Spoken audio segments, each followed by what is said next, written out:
Hello everyone, welcome to my channel W D novel world 2.0। तो friends, आज की कहानी का नाम है सुपर रिच घर जमाई और यह भी एक नई कहानी है। Story info. अथर्व सिंघानिया जो वर्ल्ड की सबसे अमीर फैमिली का वारिस है, देश विदेश की सभी बड़ी कंपनियों में जिसके शेयर्स है, और उसका फैमिली बिजनेस जो सिंघानिया ग्रुप के नाम से पूरी दुनिया में फेमस है। बड़े से बड़ा रईस भी सिंघानिया ग्रुप के लोगों तक नहीं पहुंच सकता। लेकिन अथर्व पिछले 10 सालों से बिता रहा है एक गरीब का जीवन। कोई नहीं जानता कि वह कहां पर है। उसकी शादी मुंबई शहर के एक जानी मानी रिप्यूटेड फैमिली में हो गई है। उसकी शादी को पूरे 3 साल बीत चुके हैं और वह पिछले 3 सालों से उनके तानों को सुनता आ रहा है। उसकी वाइफ नैना है, जो कि एक ब्यूटीफुल और समझदार लड़की है, पर उसे देखकर आज तक किसी को ये पता नहीं चला कि वो इस शादी से खुशी है या दुखी। तो कैसी रहेगी इनकी मैरिज लाइफ और किस वजह से अथर्व ऐसी जिंदगी जी रहा है, जानने के लिए सुनते रहिए सुपर रिच घर जमाई, सिर्फ पॉकेट नॉवल पर। धन्यवाद। Folded hands, folded hands. CH1 निकम्मा घर अजमाई। आज संडे का दिन था। सुबह के बाद एक लड़का जिसने सफेद रंग की बनियान पहनी हुई थी और नीचे सस्ता सा ट्राउजर पहना हुआ था, उसके पैरों में सस्ती सी स्लीपर्स थी और एक हाथ में बाल्टी जिसमें सर्फ घुला पानी था। उसके सामने ब्लैक कलर की मर्सिडीज बेंज खड़ी हुई थी, जिसे वह चमकाने में लगा हुआ था। वो इतने अच्छे से उस कार को क्लीन कर रहा था जैसे कि उसे इस बात का डर हो कि कहीं गलती से उस कार पर कोई स्क्रैच ना लग जाए। तभी अंदर से किसी के चिल्लाने की आवाज आई, सुबह सुबह कहाँ मर गया नालायक। ये कामचोर हमेशा ऐसा ही करता है।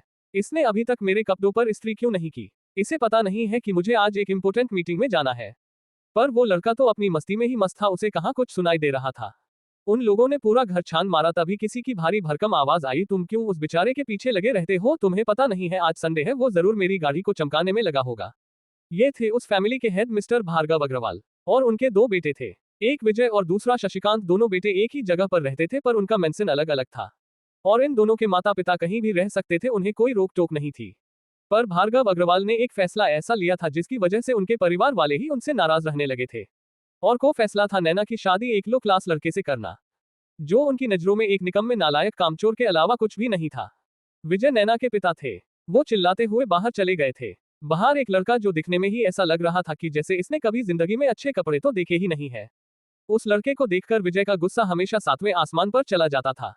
विजय ने चिल्लाते हुए कहा, निकम्मे आदमी, काम से छुपने के लिए बाहर टाइम पास कर रहा है, तुझे पता नहीं है मुझे आज मीटिंग में जाना है? वो लड़का जल्दी से सिर झुकाते हुए विजय के पास आया और बड़े धीरे से बोला, बताए पापा जी क्या काम है? विजय अग्रवाल ने कहा, नालायक, मेरे पास बिल्कुल भी टाइम नहीं है, जल्दी से मेरे कपड़ों पर इस्त्री कर दे। और मैंने तुमसे कितनी बार बोला है अपने जुबान से मुझे पापा जी मत कहा करो, पर तुम हो कि सुधरने का नाम ही नहीं लेते हो। पता नहीं वह कौन सी मनहूस घड़ी थी जब तुम हमारी लाइफ में आए थे। और एक शशिकांत का दामाद है, पता है उसने अपने ससुर को कल ही ओट कार गिफ्ट की है। अभी तो उसकी शादी भी नहीं हुई है और अभी से ही देखो वह अपने ससुराल वालों का कितना ध्यान रखता है। तभी विजय अग्रवाल ने कहा कि कल शशिकांत की बेटी तान्या की रिंग सेरेमनी है, इस बार कोई ढंग के कपड़े पहनकर आ जाना, और तुम्हारे पास तो पैसे होंगे ही नहीं कपड़े लेने के लिए। खर्चे की वैसे ही टेंशन कम है क्या? जो एक सदस्य और बढ़ गया, वो भी हो निकम्मे नाकारा, जिससे कुछ एक्सपेक्ट भी नहीं किया जा सकता। मुझे तो हर समय यही डर लगा रहता है कि किसी दिन समाज में तुम्हारी वजह से हमारी इंसल्ट न हो जाए। अब कल के प्रोग्राम में भी लोग यही पूछेंगे कि तुम्हारा दामाद करता क्या है? हे भगवान, मैं तो इस लाइफ से तंग आ गया हूँ। अब किस किस को इस बारे में क्या क्या जवाब दूं, मुझे तो समझ ही नहीं आता। ये पिताजी ने पता नहीं कहाँ फंसा दिया, इस लड़के ने पता नहीं उन पर कौन सा जादू कर दिया है। पर वो लड़का तो वहीं पर सिर झुकाए खड़ा था। तभी विजय अग्रवाल ने चिल्लाते हुए कहा, नालायक, अब क्या नजरों से ही जमीन फाड़ने का इरादा है? तुझे अभी तो बताया था कि मैं लेट हो रहा हूँ। चल अब मेरे कपड़ों पर जल्दी से इस्त्री कर। और ऐसे ही बड़बड़ाते हुए विजय अग्रवाल अंदर चले गए। उसे लड़के ने जल्दी से अपने हाथ पैरों को साफ पानी से धोया और अंदर की तरफ चल दिया। वो लड़का पिछले 3 साल से उस घर के सभी सदस्यों के ताने सुनते हुए आ रहा था, पर आज तक उसने किसी को भी उल्टा जवाब नहीं दिया था। एक दादाजी ही थे जिन्होंने आज तक उससे कभी कुछ नहीं कहा था। वो रात को अधिकतर दादाजी एक कमरे में ही सोता था। हाँ, वो सिर्फ देखने में ही गरीब लगता था और उसका शरीर की मसल टाइट थी और उसके 6 पैक एब्स भी थे और वह 6 फीट हाइट का एक हैंडसम हंक था। उसका फेस देखकर कोई नहीं कह सकता था कि वो इतना गरीब भी हो सकता है। उसने अंदर आते ही विजय अग्रवाल ने उसे अपना एक कीमती सूट और व्हाइट शर्ट दी और विजय अग्रवाल ने उससे कहा, नालायक, इस सूट पर दाग नहीं लगना चाहिए। अथर्व ने कहा, मैं ध्यान रखूंगा पापा जी। वो कपड़े लेकर वहां से जाने लगा। तभी सामने से एक ब्यूटीफुल लड़की आ रही थी। उसने मुस्कुराते हुए अथर्व से कहा, गरीबों के बिलियनर, जरा मेरे कपड़ों को भी प्रेस करके रेडी कर देना, मुझे भी आज शॉपिंग के लिए जाना है और मेरे साथ दीदी भी जा रही है। उनके कपड़े तो तुम ही डिसाइड करते हो, तो उनका तुम ही देख लेना। ये लड़की नैना की छोटी बहन शनाया थी, जो कॉलेज में 2nd ईयर पास आउट हुई थी। उसके काफी अच्छे ग्रेड आए थे। वो ऐसे ही टोंट अथर्व को मारा करती थी, इससे ज्यादा वो कुछ नहीं कहती थी। पर उसे भी अथर्व पसंद नहीं था, क्योंकि वो नहीं चाहती थी कि उसके किसी भी फ्रेंड को उसके फटीचर जीजू के बारे में पता चले। उस घर का एक छोटा लाडला भी था, जो अभी फर्स्ट ईयर में ही आया है। उसे अथर्व बहुत पसंद था। वो उसकी मसल्स और बॉडी का फैन था। वो सुबह जल्दी उठकर अपने जीजू के साथ एक्सरसाइज भी किया करता था। और पिछले 3 साल तक उसके साथ रहने की वजह से ही आज तक वो समझदार था, उसमें कोई भी गलत संगत नहीं थी। उसने भी अथर्व के साथ में रहकर अपनी बॉडी को फिट किया था। उसे भी युग को देखकर अच्छा लगता था, कोई तो है जिसके साथ वह अपनी इतनी अच्छी सुबह बिता सकता था। सबसे डेंजर दादी सरोज देवी थी, जिसके बोल ही ऐसे होते थे जैसे कि किसी ने उस पर तीर चला दिया हो। वो तो गुस्सा आने पर दादाजी को भी नहीं छोड़ दी थी। वह हमेशा दादाजी को यही ताना मारा करती थी कि तुमने मेरी फुलसी पोती की जिंदगी खराब कर दी है। और अथर्व को तो वह ऐसे आड़े हाथ लेती थी कि पूछो ही मत। अथर्व ने जल्दी से विजय अग्रवाल के कपड़ों पर प्रेस की और उन्हें बड़ी सावधानी के साथ उनके रूम में रखकर आ गया। कुछ ही देर में वो रेडी होकर आ गए थे। उसके बाद अथर्व ने शनाया और अपनी वाइफ के कपड़े रेडी किए, जिसका नाम नैना था, और उसके कपड़ों को उसके रूम में रखने के लिए चला गया। जैसे ही वो अंदर कपड़े साइड टेबल पर कपड़े रख कर जाने ही वाला था कि तभी वॉशरूम का डोर ओपन हुआ और अपने शरीर पर व्हाइट टॉवल लपेटे हुए एक ब्यूटीफुल लड़की अपने रूम में आगे की तरफ बढ़ी। तभी उसकी नजर अथर्व पर पड़ी, जिससे वह अपनी जगह पर ही फ्रीज हो गई थी। उसकी बॉडी एकदम गोरी थी। उसके शरीर पर पानी की बूंदें ऐसे चमक रही थी जैसे कि मोती रोशनी में चमकते हैं। वह अपनी वाइफ की ब्यूटी को देखकर ही शॉक रह जाता था। और आज भी उसका हाल कुछ ऐसा ही था। उसके दिल की धड़कन बढ़ गई थी। उसे समझ नहीं आ रहा था कि उसे क्या करना चाहिए। नैना कुछ सेकंड बाद अपने होश में आई और अपने आप से ही बोली, नैना तू भी पागल है। एक बार देख तो लेती कि कमरे में कोई है भी कि नहीं। अब ये रूम अकेला तेरा थोड़ी है। तभी नैना ने हिम्मत करते हुए थोड़ा गुस्से में अथर्व से कहा, ऐसे घूर घूर कर क्या देख रहे हो? क्या इससे पहले तुमने कोई लड़की नहीं देखी? नैना की आवाज सुनकर अथर्व होश में आया और अपनी आंखों को दोनों हाथों से ढककर जल्दी से वहां से भाग गया। उसे ऐसे भागते देखकर नैना जोर जोर से हंसने लगी। सबसे बड़ी हैरानी की बात यह थी कि आज तक नैना ने कभी भी इस शादी को लेकर कोई बात नहीं की और न ही उसने आज तक ये कहा कि मुझे ये शादी मंजूर है या नहीं। बस वह इस बारे में कोई बात ही नहीं करना चाहती थी। पता नहीं उसके दिमाग में क्या चल रहा था। नैना को हंसते देख शनाया ने आते हुए उससे कहा, दीदी आपको क्या हुआ? आज तो काफी जोर जोर से हंस रहे हो। अरे शनाया कुछ नहीं, हमारे घर में है तो सही एक बेवकूफ। उसकी हरकतें देखकर बस थोड़ी हंसी आ गई थी। शनाया ने नैना से कहा, दीदी आप उस मिडिल क्लास को तलाक क्यों नहीं दे देती? वो तो इतना गरीब है कि उसे तो मैं मिडिल क्लास भी नहीं कह सकती। नैना ने उसकी बात का कोई जवाब नहीं दिया और हमें भी होने लगी। तभी सनाया ने कहा, दीदी आप कभी भी उसके बारे में बात क्यों नहीं करते हो? आपने आज तक ये भी नहीं बताया कि वह आपको पसंद है या नहीं। पता नहीं आप पिछले 3 साल से कैसे उसके साथ रह रही हो, मुझे तो समझ ही नहीं आता। पर नैना ने अब भी उसके बारे में कुछ नहीं कहा था। जब सनाया ज्यादा ही जिद करने लगी तो नैना ने उससे कहा, तुम्हें इतना परेशान होने की जरूरत नहीं है। कुछ चीजें ऐसी होती है जिनको हमें वक्त के भरोसे ही छोड़ देना चाहिए। क्या जब मेरी शादी हो रही थी तुम में से किसी ने इस बारे में कुछ बोला था? नहीं ना, तो फिर अब तुम सबको इतनी परेशान क्यों होती है? पर जब तो तुम इस बात से ही डर गए थे कि कहीं दादाजी सच में पूरी फैमिली को घर से बाहर न निकाल दे, और इस वजह से तुम सभी चुप रहे, और अब उल्टा तुम ये कहते हो कि आप कुछ बोलती क्यों नहीं है। यही वजह है कि मैं इस बारे में किसी से कोई बात नहीं करना चाहती, क्योंकि तुम में से कोई भी इस काबिल न ही है जो मुझसे इस बारे में बात कर सके। तभी वहां पर आती हुई मनीषा ने, जो कि उन दोनों की मां थी, उन्होंने कहा, बेटा तुम तो इस बात पर बेवजह गुस्सा कर रही हो। उस टाइम तो मैं दादाजी के गुस्से के बारे में पता था ना। अगर उस समय हम बेघर हो जाते हैं तो तुम ही बताओ, इस समय हम सड़कों पर जिंदगी गुजार रहे होते। अपनी मां की बात सुनकर नैना ने मुस्कुराते हुए कहा, तो तुम लोगों को ये समझ नहीं आता कि उसे लड़के और तुम सब में कोई फर्क नहीं है? क्योंकि अगर मैं उस समय शादी नहीं करती तो तुम भी आज उस लड़के की तरह सड़कों पर गरीबी में जिंदगी गुजार रहे होते। तो मुझे तो यही समझ में नहीं आता कि जब आप लोगों की ही कंडीशन ऐसी है तो फिर आप सभी उस लड़के को इतना सुनाते क्यों रहते हो? बेटा आज तक तो तुमने उसके बारे में कुछ नहीं बोला, फिर आज उसकी इतनी तरफदारी क्यों कर रही हो? नैना ने कहा, मां मैं उस लड़के की तरफदारी नहीं कर रही है, यही कारण है कि मैं किसी से कोई बात नहीं करना चाहती। लेकिन आप लोगों को पता नहीं क्या परेशानी है, आप हर बार इस मैटर के बारे में मुझसे बात करने के लिए आ जाते हो। आज के बाद कभी भी मुझसे इस बारे में बात मत करना। मुझे जो करना है वह मैं खुद देख लूंगी और इस बारे में अब मुझे कोई बहस नहीं करनी है। इतना कहकर वह रेडी होकर वहां से नीचे हॉल की तरफ निकल जाती है और जाते हुए उसने शाइना से कहा कि अगर तो मैं शॉपिंग के लिए चलना है तो 2 मिनट में बाहर आ जाओ, नहीं तो फिर मत कहना कि दीदी ने मुझे कुछ दिलाया नहीं। और हाँ एक बात और, अपने साथ उस सो कोल्ड अपने जीजू को भी लेकर आ जाना। माँ ये दीदी क्या कह रही है? क्या इनके कहने का मतलब यह है कि वो फटीचर भी हमारे साथ शॉपिंग पर जाएगा? मनीषा जी ने कहा कि ऐसी बात नहीं है, वो तो नैना को कोई बाइक से पकड़ने के लिए चाहिए होगा, इसलिए ही उसे ले जाने के लिए बोला है, नहीं तो वह भला उसके लिए क्यों बोलती। और तुम्हारे पापा भी कह रहे थे कि उसके लिए एक 3 पीस सूट लिए आना जिसमें वो ठीक ठाक लगे, नहीं तो हमारी रेपुटेशन वहां पर मिट्टी में मिल जाएगी। विराट नीचे किचन में लगा हुआ था, तभी उसके फोन पर एक मैसेज आया। उसके अकाउंट में अभी 60,000 रुपये आए थे, जिससे उसके अकाउंट का बैलेंस पूरे 1,20,000 रुपया हो गया था। ये देखकर उसकी आंखों में आंसू आ गए थे। तभी उसका फोन रिंग होने लगा। उसने कॉल रिसीव की, तभी दूसरी तरफ से आवाज आई, जिसे सुनकर उसके हाथ कांपने लगे थे। अथर्व की आंखों से आंसू बह रहे थे। उसे तो कुछ समझ ही नहीं आ रहा था। उसने इतने सालों बाद वो आवाज सुनी थी। उस आवाज को सुनकर उसे बीते पल याद आ गए थे। उसी समय शनाया अथर्व को नैना का ऑर्डर बताने आई थी, पर उसने कुछ ऐसा देखा जिससे वो खुद शॉक हो गई थी। अथर्व की आंखें 1 करोड़ रुपए के मैसेज को देखकर अथर्व की आंखें नम क्यों हो गई थी। आखिर अथर्व के मोबाइल पर किसकी कॉल आई थी और उस आदमी ने कॉल पर ऐसा क्या कहा जिसे सुनकर अथर्व की आंखों में आंसू आ गए थे। आखिर शनाया अथर्व को देखकर शॉक क्यों हो गई थी। CH2 नैना की इंसल्ट। अथर्व ने मोबाइल अपने कान पर लगाया हुआ था। दूसरी तरफ से किसी की रोबदार आवाज आई। हमें ये जानकर खुशी हुई कि तुमने फैमिली की सभी कंडीशन पूरी कर ली है। तुम्हारा सिंघानिया फैमिली में स्वागत है। पिताजी तुम्हें बहुत याद करते हैं और वे हमेशा यही कहते थे कि मेरा पोता जरूर सभी कंडीशन को पूरा कर लेगा। तुम्हारी बहन भी आगे कहा कि बड़ी हो गई है और उसने कॉलेज भी जाना शुरू कर दिया है। वो भी तुम्हें बहुत याद करती है। और तुम्हारी माँ के बारे में तो मैं कुछ बोल ही नहीं सकता, उसकी हालत तो तुम समझ नहीं सकते हो। तो अब तुम घर कब आ रहे हो। अथर्व की आंखों में आंसू थे। उसने हकलाते हुए एक ही वर्ड बोला, पापा। उसके बाद उसके मुंह से कोई आवाज ही नहीं निकली। दूसरी तरफ से आवाज आई, बेटा अब तो तुम्हें खुश होना चाहिए कि तुमने हमारी फैमिली के इस कठिन परीक्षा को अपनी मेहनत से पास कर लिया है। जल्दी ही तुमसे मुलाकात होगी। मैनेजर राजवीर तुम्हें कॉल पर आगे के बारे में सब कुछ डिटेल में बता देंगे। आज से तुम पर से सारी लिमिटेशंस हटा दी जाती है। पर अथर्व के मुंह से तो कोई शब्द ही नहीं निकला था। ठीक है बेटा, मिलकर बात करते हैं। मुझे पता है इस समय तुम कुछ भी कहने की सिचुएशन में नहीं हो। मैं भी इस समय से गुजर चुका हूँ। उसके बाद कॉल डिस्कनेक्ट हो गई थी। अथर्व अपनी जगह पर ही फ्रीज हो गया था। उसकी आंखों से आंसू बह रहे थे। शनाया उसे अपनी दीदी का मैसेज देने के लिए आई थी। शनाया ने उसे 2 बार आवाज भी लगाई लेकिन उसने कोई रिएक्ट नहीं किया। वो आधारों को कुछ सुनाने के लिए आगे ही बढ़ी थी कि तभी उसने देखा कि अथर्व की आंखों से आंसू बह रहे हैं और उसने फोन अपने कान पर लगाया हुआ है। ये देखकर वह शॉक रह गई थी, क्योंकि आज तक 3 सालों में कभी भी उसने अथर्व को रोते हुए नहीं देखा था। वो तो यही सोच रही थी कि आज इसे क्या हुआ, आज से पहले तो ये कभी भी ऐसे नहीं रोए।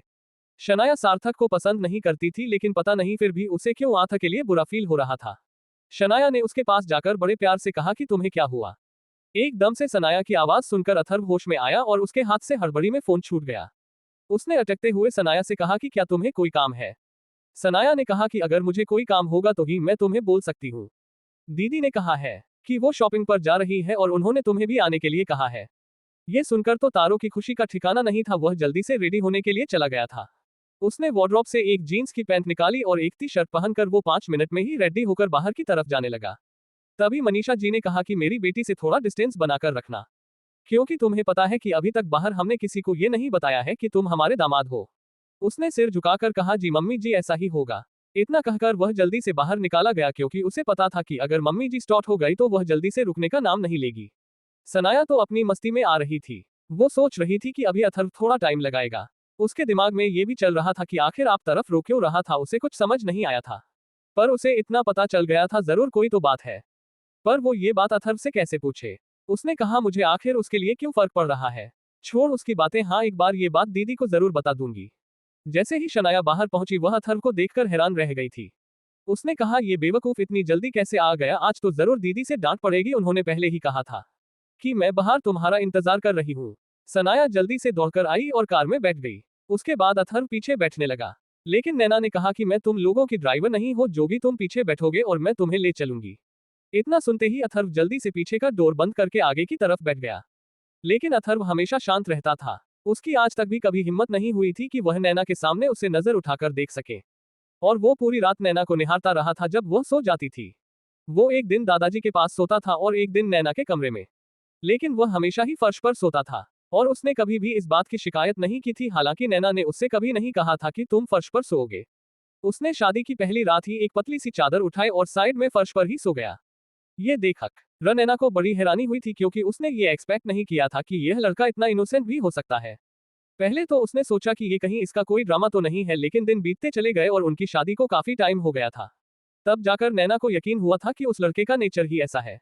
आज जब अथर्व पूरे रास्ते साइड विंडो से बाहर की तरफ देखता हुआ जा रहा था, तो नैना को उसकी पुरानी बातें याद आ गई थी और उसके चेहरे पर मुस्कान आ गई थी। नैना सोच रही थी कि इस बुद्धू का क्या होगा। सभी सिटी के सबसे बड़े मॉल में पहुंच चुके थे, जिस पर बड़े बड़े अक्षरों में लिखा हुआ था एस ग्रुप शॉपिंग हब। आज तक भी किसी को नहीं पता था कि इस एस की फुल फॉर्म क्या है।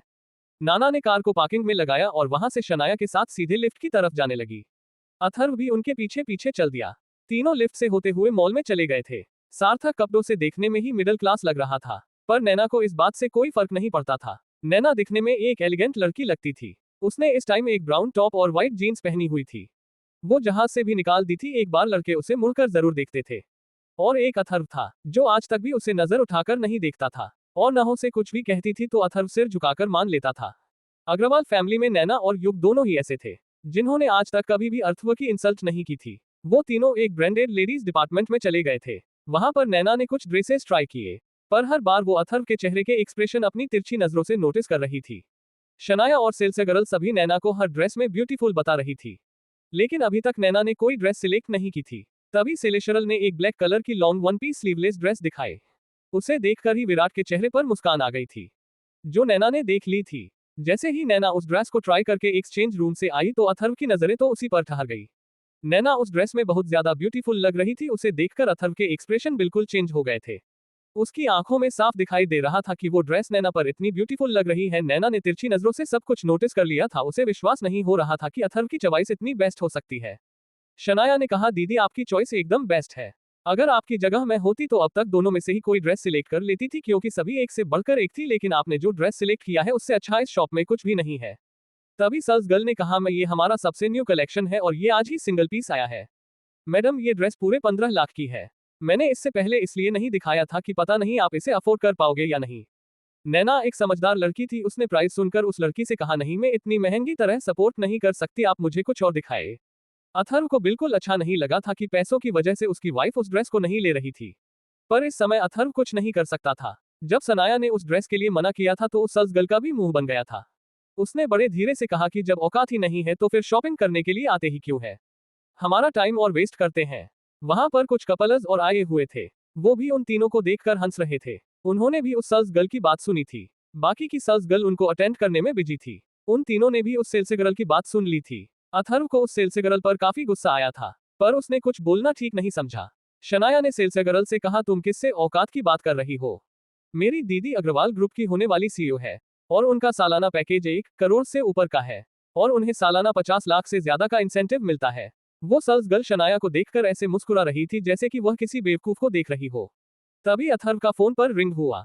जैसे ही अथर्व ने पॉकेट से अपना मोबाइल निकाला, उसे देखकर उस सेल्स गर्ल की मुस्कुराहट और बढ़ गई। अथर्व कॉल को रिसीव करते हुए बाहर चला गया और कुछ मिनट बाद ही वह अंदर आ गया था। इतने में ही नैना ने दूसरी ड्रेस पसंद कर ली थी। उसकी कीमत भी 75,000 रुपीज थी, पर जब उसने हथियारों को आते हुए देखा तो उसके चेहरे पर नैना को कुछ अलग ही लेवल का कॉन्फिडेंस दिखाई दिया। उसमें से एकदम से नैना से नजरें मिलाई, लेकिन तभी उसे याद आ गया कि वह कौन है। एकदम से उसने अपनी नजरें नैना पर से हटा ली, पर नैना कोई छोटी बच्ची थोड़ी थी, जो कि उसे अथर्व के चेंज हुए बिहेवियर के बारे में पता नहीं चलेगा। वो हमेशा अथर्व की छोटी से छोटी की आदतों पर ध्यान दिया करती थी। बेशक ये बात अथर्व को नहीं पता थी। नैना ने शनाया से कहा कि तुम्हें भी कुछ पसंद करना है तो यहाँ से ले सकती हो। सनाया ने कहा, दीदी मैं आपकी तरह नहीं हूँ, मुझे इस मॉल से कुछ नहीं लेना था जिसकी सेल्स गर्ल को ही तमीज नहीं है कि कॉस्ट्यूमर्स से कैसे बात करते हैं। तभी वहां पर एक हैंडसम आदमी आया। शनाया तो उस आदमी को देखते ही रह गई, लेकिन सेल्स गर्ल उस आदमी को देखकर डर गई थी, क्योंकि अभी तो उसने उन कस्टमर से बदतमीजी की थी। उस सेल्स गर्ल को ये नहीं पता था कि वो आदमी कौन था, पर उसने एक बार उस आदमी को इस मॉल के मैनेजर की क्लास लगाते हुए देखा था। वो तो उस आदमी को इस मॉल का ओनर समझती थी। उसने आते हुए अथर्व को देखकर नजरें झुकाई, जिससे साफ पता लग रहा था कि वो अथर्व को ग्रीट कर रहा था, पर यह बात नैना ने नोटिस कर ली थी। उसने ये सोचकर इस बात को इग्नोर कर दिया था कि शायद उसका कोई वहम होगा। उस आदमी ने वहां पर आकर कहा कि आज मैं सभी जगहों पर जाकर कस्टमर्स से ये जानना चाहता हूँ कि आप सभी को हमारे मॉल की तरफ से कोई परेशानी तो नहीं हो रही है, और आप सभी इस मॉल की सर्विस के लिए कितनी रेटिंग्स देना पसंद करेंगे। अगर आपको किसी भी तरह की प्रॉब्लम फेस करनी पड़ रही है तो आप सभी मुझे बता सकते हैं। ये सुनकर तो वह सेल्स गर्ल और ज्यादा डर गई थी, और बाकी सेल्स गर्ल की भी हालत खराब हो गई थी, और शनाया को तो यही मौका चाहिए था। उसने उस हैंडसम आदमी से कहा कि सर अगर आप इस मॉल के ओनर हैं तो मैं आपको बता दूं कि आपके मॉल के वर्कर्स बहुत ही ज्यादा बदतमीज है और न ही इनको कस्टमर्स के साथ बिहेव करना आता है, और इन लोगों को कस्टमर की इंसल्ट करने और उन पर हंसने में कुछ ज्यादा ही मजा आता है। वह आदमी और कोई नहीं बल्कि मैनेजर राजवीर था। उसने कहा, मिस मैं आपकी बात नहीं समझा। शनाया ने कहा कि यहाँ के वर्कर कहते हैं कि हम लोगों की औकात नहीं है यहाँ से शॉपिंग करने की। अगर हम अपना बजट देकर चलते हैं तो क्या इसका मतलब यह है कि हमारी औकात नहीं है? मिस्टर राजवीर ने कहा, सॉरी आपको इस मॉल में इतनी प्रॉब्लम्स का सामना करना पड़ा। तभी वहां पर एक लड़की ने आते हुए कहा कि उस सेल्स गर्ल ने गलत ही क्या कहा, अगर किसी की औकात नहीं है यहाँ से कपड़े खरीदने की तो बेवजह इन सेल्स गर्ल को परेशान क्यों करना। वो लड़की नैना की खूबसूरती को देखकर जलन से भर गई थी और यही कारण था कि वह उसकी इंसल्ट करना चाहती थी। आखिर इस मैटर को राजवीर कैसे सॉल्व करेगा? और वह लड़की कौन थी जो वहां पर नैना की इंसल्ट करने के लिए आई थी? क्या अथर्व लड़की से नैना की इंसल्ट होने से रोक पाएगा? क्या नैना को अथर्व? आगे जानने के लिए जुड़े रहिए हमसे सुपर रिच घर जमाई पॉकेट एफएम नॉवल पर। Please guys follow my YouTube channel and give likes and comments on Super Rich Ghar Jamai. Please share.my story. Please guys like my stories episodes. CH3 नैना की insult का बदला। राजवीर सोच रहा था कि अभी ये लेडी क्यों बीच में आ गई। उसने बड़े रोबदार तरीके से कहा, मिस आपकी तारीफ, क्या यहाँ के स्टाफ से आपको भी कोई परेशानी है? वो लड़की कुछ ज्यादा ही फैशनेबल थी। उसने काफी शॉर्ट कपड़े पहने हुए थे। उसे लड़की का नाम रुचि खन्ना था। उसने कहा, नहीं, यहाँ का स्टाफ काफी अच्छा है और उन्होंने आज तक मुझे परेशान नहीं किया है। ये सुनकर उस सेल्स गर्ल के चेहरे पर चमक आ गई। उसने अपनी मासूम सी शक्ल बनाते हुए कहा, सर ये लोग हमें काफी टाइम से परेशान कर रहे थे। उनको यहाँ से लेना तो कुछ था नहीं और हमारी न्यू एडिशन ड्रेस को भी ट्राई कर लिया। मैंने इन्हें बताया था कि वह काफी महंगी है, फिर भी इन्होंने जबरदस्ती उस ड्रेस को ट्राई किया और जब लेने की बात आई तो इन्होंने मना कर दिया। मिस्टर राजवीर ने उस लड़की से कहा, मैंने तुमसे कोई सफाई मांगी? यह सुनकर सेल्स गर्ल चुप हो गई। मिस्टर राजवीर ने रुचि खन्ना से कहा, मैं अगर आपको सेल्स गर्ल से कोई परेशानी नहीं है तो आप अपनी शॉपिंग पर ध्यान दे सकती है। आपको किसी दूसरे के मैटर में बोलने का कोई हक नहीं है। ये बात सुनकर तो रुचि खन्ना और ज्यादा गुस्से में आ गई थी। उसने राजवीर से कहा, तुम दो कोडी के मैनेजर होकर मुझसे ऐसे बात कर रहे हो, तुम्हारी हिम्मत कैसे हुई? इतना कहकर उस लड़की ने राजवीर पर हाथ उठाया ही था कि तभी दो पर्सनल गार्ड जल्दी से आ गए और उस लड़की को पकड़ लिया। उन बॉडी बिल्डर गार्ड को देखकर रुचि खन्ना डर गई थी। कभी मिस नेहरा ने कहा, थैंक यू, पर हमें यहाँ पर कोई ड्रामा नहीं चाहिए और हमारी वजह से आपको कोई परेशानी हुई हो तो उसके लिए सॉरी। और इतना कहकर वो वहां से जाने लगी। लेकिन तभी मिस्टर राजवीर ने कहा, मैडम सॉरी तो मुझे आपसे कहना चाहिए क्योंकि मेरे बदतमीज वर्करों की वजह से आपको इतनी प्रॉब्लम हुई। तभी राजवीर ने उस सेल्स गर्ल से कहा, तुम्हारे मैनेजर कहाँ पर है? ये सुनकर रुचि खन्ना भी हैरान रह गई थी क्योंकि वह तो उस आदमी को वहां का मैनेजर समझ रही थी। ये खबर सिक्योरिटी ने पहले ही मॉल के हेड मैनेजर रितेश मिश्रा को दे दी थी कि मॉल में मिस्टर राजवीर विजिटिंग के लिए आए हैं। रितेश मिश्रा जल्दी से वहां पर आया। उसकी सांस फूली हुई थी। उसे देखकर पता लग रहा था कि वह काफी दूर से दौड़ता हुआ आ रहा है। उसने जल्दी से अपने माथे का पसीना रुमाल से पूछते हुए कहा, राजवीर सर, आप यहाँ पर, आपने बताया नहीं कि आप विजिटिंग के लिए आ रहे हैं। राजवीर ने कहा, क्या मुझे कहीं भी आने से पहले तुम्हें बताकर आना पड़ेगा? रुचि खन्ना चिल्लाते हुए राजवीर से बोली, तुम मुझे जानते नहीं हो। उसके साथ आए लड़के ने कहा, आखिर तुम हो कौन? तुम जानते भी हो तुमने किससे उलझने की कोशिश की है? मैं बजाज फैमिली से हूँ। तुम्हारा ये मॉल में 1 मिनट में बंद करवा सकता हूँ। राजवीर ने अपने आदमियों को कुछ इशारा किया। बॉडीगार्ड ने उन दोनों को मॉल से बाहर निकाल दिया। इतनी इंसल्ट आज तक उनकी कभी नहीं हुई थी। रुचि खन्ना की आंखों में आंसू आ गए थे। उसने गुस्से में किसी को कॉल लगाई और सारी घटना के बारे में बता दिया जो उसके और आर्यन के साथ हुई थी। दूसरी तरफ से आवाज आई, बेटा तुम चिंता मत करो, तुम मुझे उस आदमी का नाम बता सकते हो। आर्यन भी फॉर्म से आती हुई आवाज को सुन रहा था। उसी समय आर्यन ने रुचि के हाथ से मोबाइल लेकर कहा, अंकल उसका नाम राजवीर है। ये नाम सुनकर एक बार के लिए मिस्टर खन्ना का दिमाग सुन्न हो गया। उसने कहा कि कौन सा मॉल बताया तुमने? आर्यन ने कहा, ये कोई एस ग्रुप का शॉपिंग मॉल है।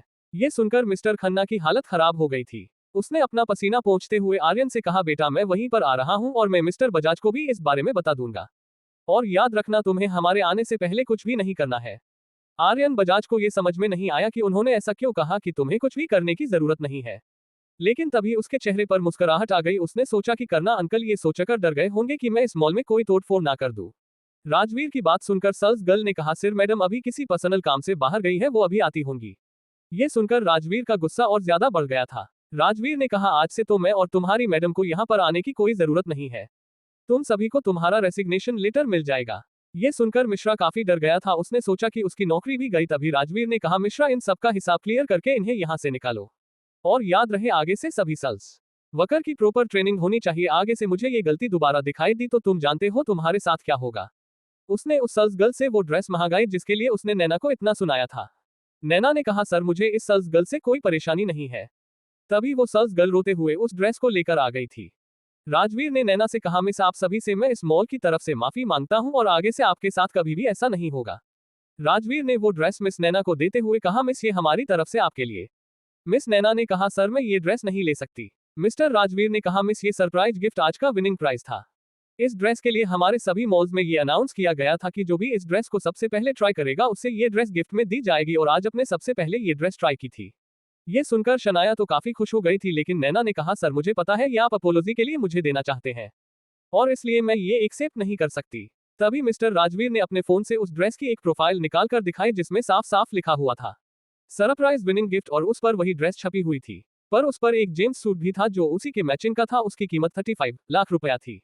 अगर कस्टमर अपने हस्बैंड के साथ आया है तो उसे साथ में ये 3 पीस सूट भी दिया जाएगा जो उसी ड्रेस के मैचिंग का था। ये देखकर सेल्स गर्ल भी हैरान हो गई थी। उन्हें भी नहीं पता था कि आज ऐसा कोई सरप्राइज गिफ्ट मॉल की तरफ से था, नहीं तो वे अपने किसी जानकार को बुलाकर उस ड्रेस को ट्राई कर सकते थे। और मिस्टर राजवीर ने आगे कहा कि इस बारे में किसी को इसलिए नहीं बताया गया था क्योंकि कोई भी अपने रिलेटिव्स को ड्रेस दिलवाने के लिए ट्राई न करवाए। अब नैना को भी उसकी बातें समझ आ गई थी। सनाया ने जल्दी से उस ड्रेस को ले लिया क्योंकि उसे पता था कि उसकी दीदी इस बार ये लेने के लिए मना नहीं करेगी। लेकिन तभी राजवीर ने कहा, मिस किया, ये आपके हस्बैंड हैं, अगर आप दोनों हस्बैंड वाइफ है तो विनर को साथ में ये 35 लाख का इस ड्रेस से मैचिंग सूट भी दिया जाएगा। ये देखकर तो वहां पर खड़े सभी सेल्स गर्ल का मुंह हैरानी से फटा रह गया। शनाया को समझ नहीं आया कि वह इस बारे में क्या बोले। अथर्व भी सोच रहा था कि इस सिचुएशन में नैना क्या बोलेगी, क्योंकि वो खुद पिछले 3 साल से नैना को समझने की कोशिश कर रहा था। एक बात तो थी, जितना वो नैना को जानता था इतना उसे कोई नहीं जानता था, क्योंकि उसके दिल कह रहा था कि नैना उसे अपना हस्बैंड एक्सेप्ट करेगी, पर उसके दिल की धड़कन भी बढ़ी हुई थी। लेकिन तभी नैना ने कहा, जी ये मेरे हस्बैंड है और इनका नाम मिस्टर अथर्व सिंघानिया है। ये सुनकर तो अथर्व के दिल को एक ठंडक सी महसूस हुई और उसके बाद एक गार्ड बाहर से वो सूट भी लेकर आ गया। उन ड्रेसेस को शनाया ने अथर्व के हाथों में दिया और वो तीनों वहां से निकलने लगे। तभी नैना ने मिस्टर राजवीर से कहा, सर मैं आपको एक सजेशन देना चाहूंगी, अगर आप बुरा न माने तो। मिस्टर राजवीर ने कहा, कहिए, मैं आप क्या कहना चाहती है। सर आप इस स्टॉक को जोर से मत निकालिए, क्योंकि ऐसे तो ये जहां भी जाएंगी इनका बिहेवियर ऐसा ही रहेगा। मैं चाहती हूं कि आप इन्हें गाइडेंस देखिए, इन्हें कैसे बिहेव करना चाहिए, इन्हें कैसे कॉस्ट्यूमर्स को हैंडल करना चाहिए। आप एक वीकली सेशन रख सकते हैं जिसमें आप इन्हें कॉस्ट्यूमर्स की वैल्यूज और मोरल ड्यूटीज के बारे में बता सकते हैं। उसके बाद नैना वहां से निकल गई। शनाया को वो ड्रेस काफी पसंद आई थी जो नैना ने पहले खरीदी थी, इसलिए उसने और कुछ नहीं लिया। नैना ने जेंट्स फुटवियर से 60,000 के ब्रांडेड शूज लिए। सनाया और अथर्व दोनों को समझ में नहीं आया कि ये शूज नैना ने किसके लिए खरीदे हैं। उन शूज का साइज भी अथर्व के शूज के बराबर था, पर उसने अथर्व से पूछा ही नहीं था कि तुम में कितने साइज का शूज आता है। इसलिए अथर्व को पता था कि नैना ने ये सोच किसी और के लिए खरीदे हैं। वो सभी वहां से लिफ्ट के पास जा रहे थे, तभी उन्होंने 2 अंधेर उम्र के आदमियों को उस कपल के साथ आते हुए देखा जो अभी मॉल में उनकी इंसल्ट कर रहे थे। उन्हें में से एक अधेड़ उम्र के आदमी ने कहा, नैना बेटा तुम यहाँ पर। नैना ने उन दोनों को ग्रीट करते हुए कहा कि खन्ना अंकल आप जानते ही है कि कल कन्या की रिंग सेरेमनी है, बस उसी के लिए थोड़ी शॉपिंग करने के लिए आई थी। मिस्टर खन्ना ने कहा, मिटा मुझे और माँ छोटी ईस्टर बजाज को तुम्हारा प्रोजेक्ट काफी पसंद आया। मुझे खुशी है कि हमें तुम्हारे साथ काम करने का मौका मिलेगा। मैं तो कहता हूँ इस नालायक को भी अपने साथ रखकर कुछ सिखाओ। रुचि तो हैरान थी कि उसके पापा इस मिडिल क्लास लड़की को इतने अच्छे से जानते हैं। उसने हड़बड़ाते हुए कहा, पापा ये कौन है। आर्यन भी वहां पर चुप खड़ा हुआ था। मिस्टर खन्ना ने कहा, बेवकूफ लड़की, अभी जो तुमने किया है पता नहीं उसकी भी तुम्हें माफी मिलेगी या नहीं। मुझे पता है कि तुम्हारी ये हरकतें कभी नहीं सुधरेंगे। और एक इस लड़की को देखो, जानती हो बिजनेस वर्ल्ड में इसका कितना नाम है। सभी बड़ी कंपनियां इसे अपनी कंपनी में आने के लिए करोड़ों का ऑफर दे रही है, लेकिन ये फिर भी अपनी फैमिली की कंपनी में ही खुश है, जबकि वहां पर इसे सिर्फ नॉर्मल पैकेज ही दिया गया है जो कि 1 से 1.5 करोड़ के आसपास का है। ने पहले ही उन दोनों का फेस उतरा हुआ देख लिया था, पर वो सोच रही थी कि इनकी इतनी ज्यादा इंसल्ट हुई है इसलिए इन दोनों का फेस उतरा हुआ है। पर उसे अब समझ में आया था कि उन दोनों को मिस्टर खन्ना ने डांट लगाई है। नैना ने कहा, अंकल जी आप मेरी कुछ ज्यादा ही तारीफ कर रहे हैं, और अभी तो इनकी कॉलेज में मस्ती करने की उम्र है, वक्त आने पर ये खुद ही समझदार हो जाएंगे, आप इन्हें ऐसे मत डांटिए। अब तो रुचि बिल्कुल चुप हो गई थी, क्योंकि उसने नैना की इतनी साल की थी और ये बात अगर उसके पापा को पता चली तो आज तो वो उसे जान से ही मार देंगे। वो पहले ही इस बात से काफी गुस्सा है कि उन्होंने मिस्टर राजवीर को नाराज कर दिया था। उन्हें राजवीर के बारे में अपने पापा से पता चला था। मिस्टर खन्ना ने कहा, नैना बेटा ये तुम्हारे साथ कौन है।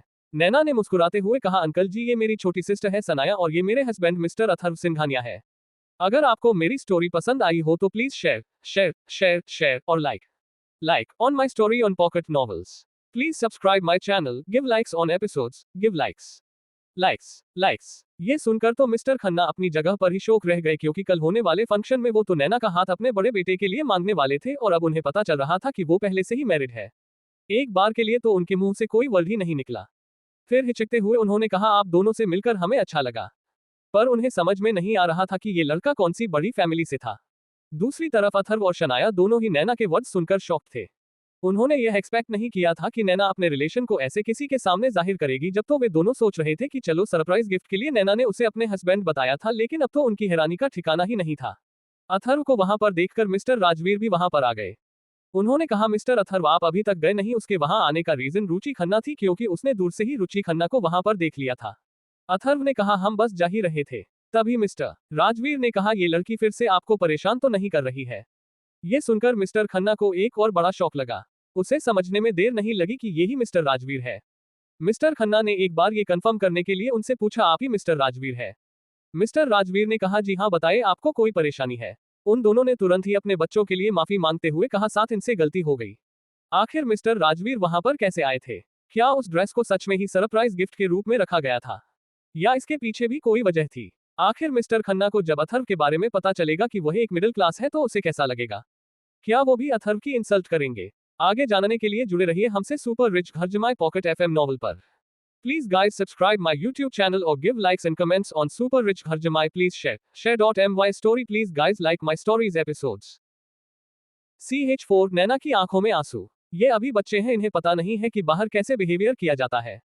पर मिस्टर राजवीर ने उन दोनों को इग्नोर करते हुए मिस नैना से कहा मिस नैना क्या ये लोग आपको परेशान कर रहे हैं? तभी मिस नैना ने कहा नहीं ऐसी बात नहीं है, ये तो मुझे काफी अच्छे से जानते हैं और ये इस शहर के काफी जाने माने आदमी है। आपने खन्ना इंडस्ट्रीज के बारे में सुना होगा। मिस्टर राजवीर में थोड़ा सा याद करते हुए कहा हाँ मैंने उनके बारे में थोड़ा बहुत तो सुना है, तो ये उसी के होना रहा है और यह काफी अच्छे आदमी है। जब नैना ने उनका इंट्रोडक्शन दिया तब जाकर राजवीर ने उनको ग्रीट किया। वहां पर सभी को ये देखकर समझ नहीं आया कि मिस्टर राजवीर नैना की इतनी ही रेस्पेक्ट क्यों कर रहे हैं। मिस्टर बजाज ने कहा कि सर हमारे बच्चों नासमझ है जो उन्होंने आपको परेशान किया। मिस्टर राजवीर ने उनसे मुस्कुराते हुए कहा कि अगर आपके बच्चों की नासमझी किसी दिन उनको बड़ी मुसीबत में डाल सकती है। मिस्टर खन्ना ने कहा सर आगे से हम इस बात का खास ध्यान रखेंगे, इस बार आप उनको माफ कर दीजिए। मिस्टर राजवीर ने कहा कि उन्होंने मिस नैना को परेशान किया है तो माफी आप उनसे मांगिए। अगर वो आपको माफ कर देती है तो समझो मैंने भी माफ कर दिया। वो तो ये समझ नहीं पा रहे थे कि आखिर मिस्टर राजवीर का नैना से क्या रिलेशन है।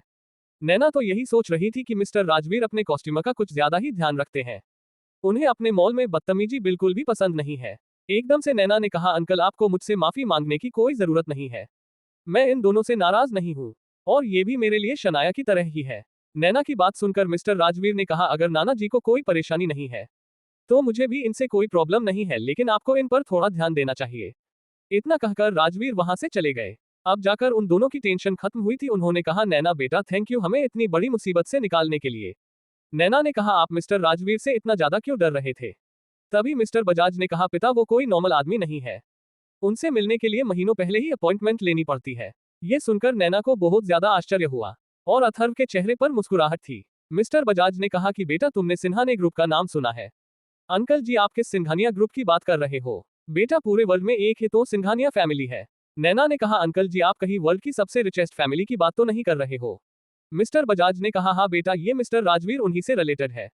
ये सुनकर सनाया और नैना दोनों के पैरों के नीचे से जमीन खिसक गई थी। उन्हें नहीं पता था कि इतना पावरफुल आदमी उनसे ऐसे रिस्पेक्ट से बात कर रहा था। अभी वो आपस में बातें ही कर रहे थे कि तभी नैना का मोबाइल रिंग होने लगा।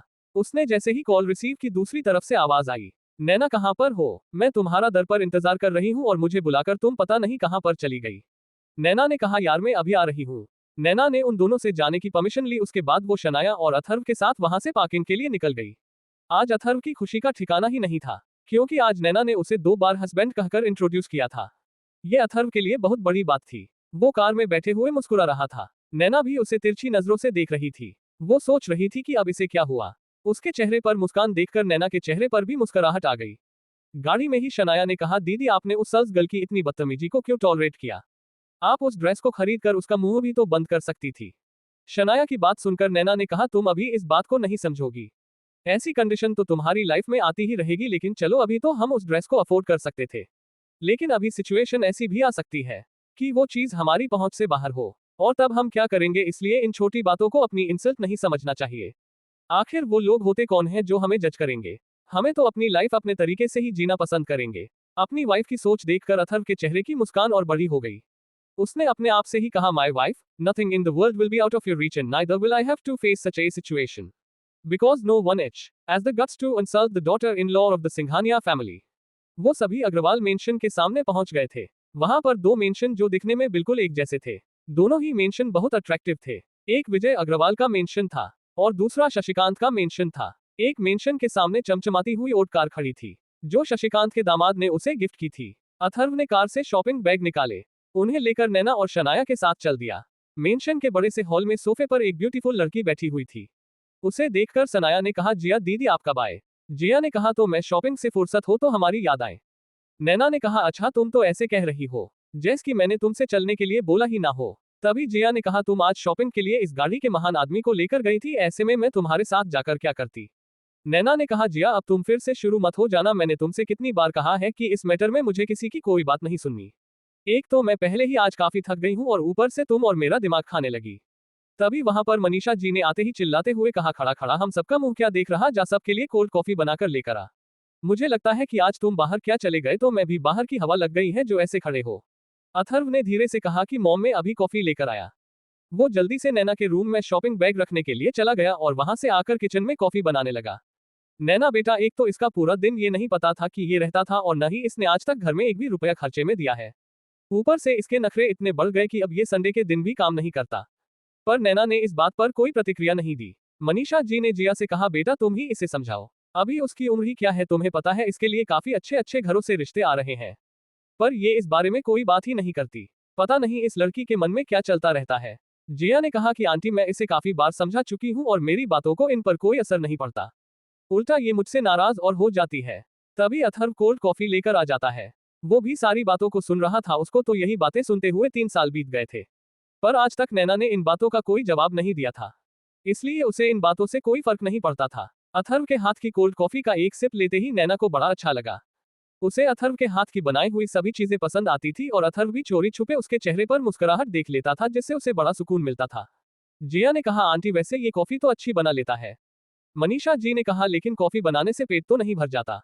आंटी वैसे को ही तो हमारे ऑफिस का वॉचमैन भी बना लेता है, इसका मतलब ये तो नहीं कि उसकी अच्छी कॉफी से मैं उससे शादी कर लूं।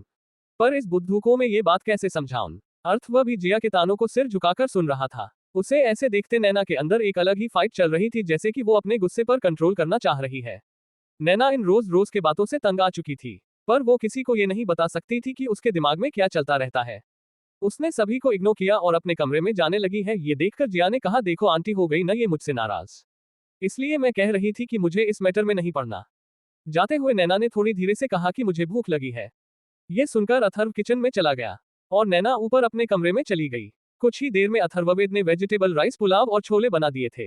ये नैना का फेवरेट फूड था और उन्हें लेकर जल्दी से ऊपर के कमरे में चला गया। साथ में वेजिटेबल रायता और सलाद भी ले ली थी। जैसे ही उसने कमरे पर नोक किया तो अंदर से आवाज आई, आ जाओ। अथर्व ने सिर झुकाए हुए ही खाने की टेबल पर रखा और जल्दी से वहां से निकल गया। ये देखते नैना के चेहरे पर मुस्कुराहट आ गई थी। उसे खाने की आती हुई खुशबू से पता चल गया था कि आज खाने में क्या है। उसने काफी अच्छे से खाना खाया और उसके बाद अपने बिस्तर पर आराम करने के लिए लौट गई। कुछ देर बाद जिया भी वहां से जा चुकी थी, क्योंकि उसे पता था कि अब नैना उससे कोई बात नहीं करने वाली। अब कल तक तो उसका कोई चांस नहीं था कि वह नैना से कुछ भी पूछ सके। रात को अर्थर दादाजी के पास ही सोया था, क्योंकि उनकी थोड़ी तबीयत खराब थी। नैना को भी पता था कि अथर्व उनका कितना ख्याल रखता है।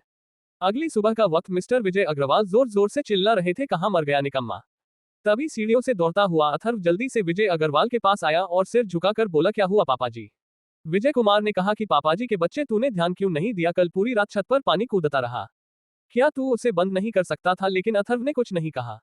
इससे विजय कुमार का गुस्सा और ज्यादा बढ़ गया। उसने कहा कि तू कमाता धमाका तो है नहीं, लेकिन कम से कम इस बार के वेस्टेज खर्चे को तो बचा लिया कर। अगर आपको मेरी स्टोरी पसंद आई हो तो please share share share share और like on my story on Pocket Novels. Please subscribe my channel, give likes on episodes, give likes. नैना वहीं पर आ रही थी, तभी उसने कहा कि मोटर रात को मम्मा ने चलाई थी। उनसे पूछा। आज ये पहली बार था कि नैना उसके सपोर्ट में कुछ बोली थी।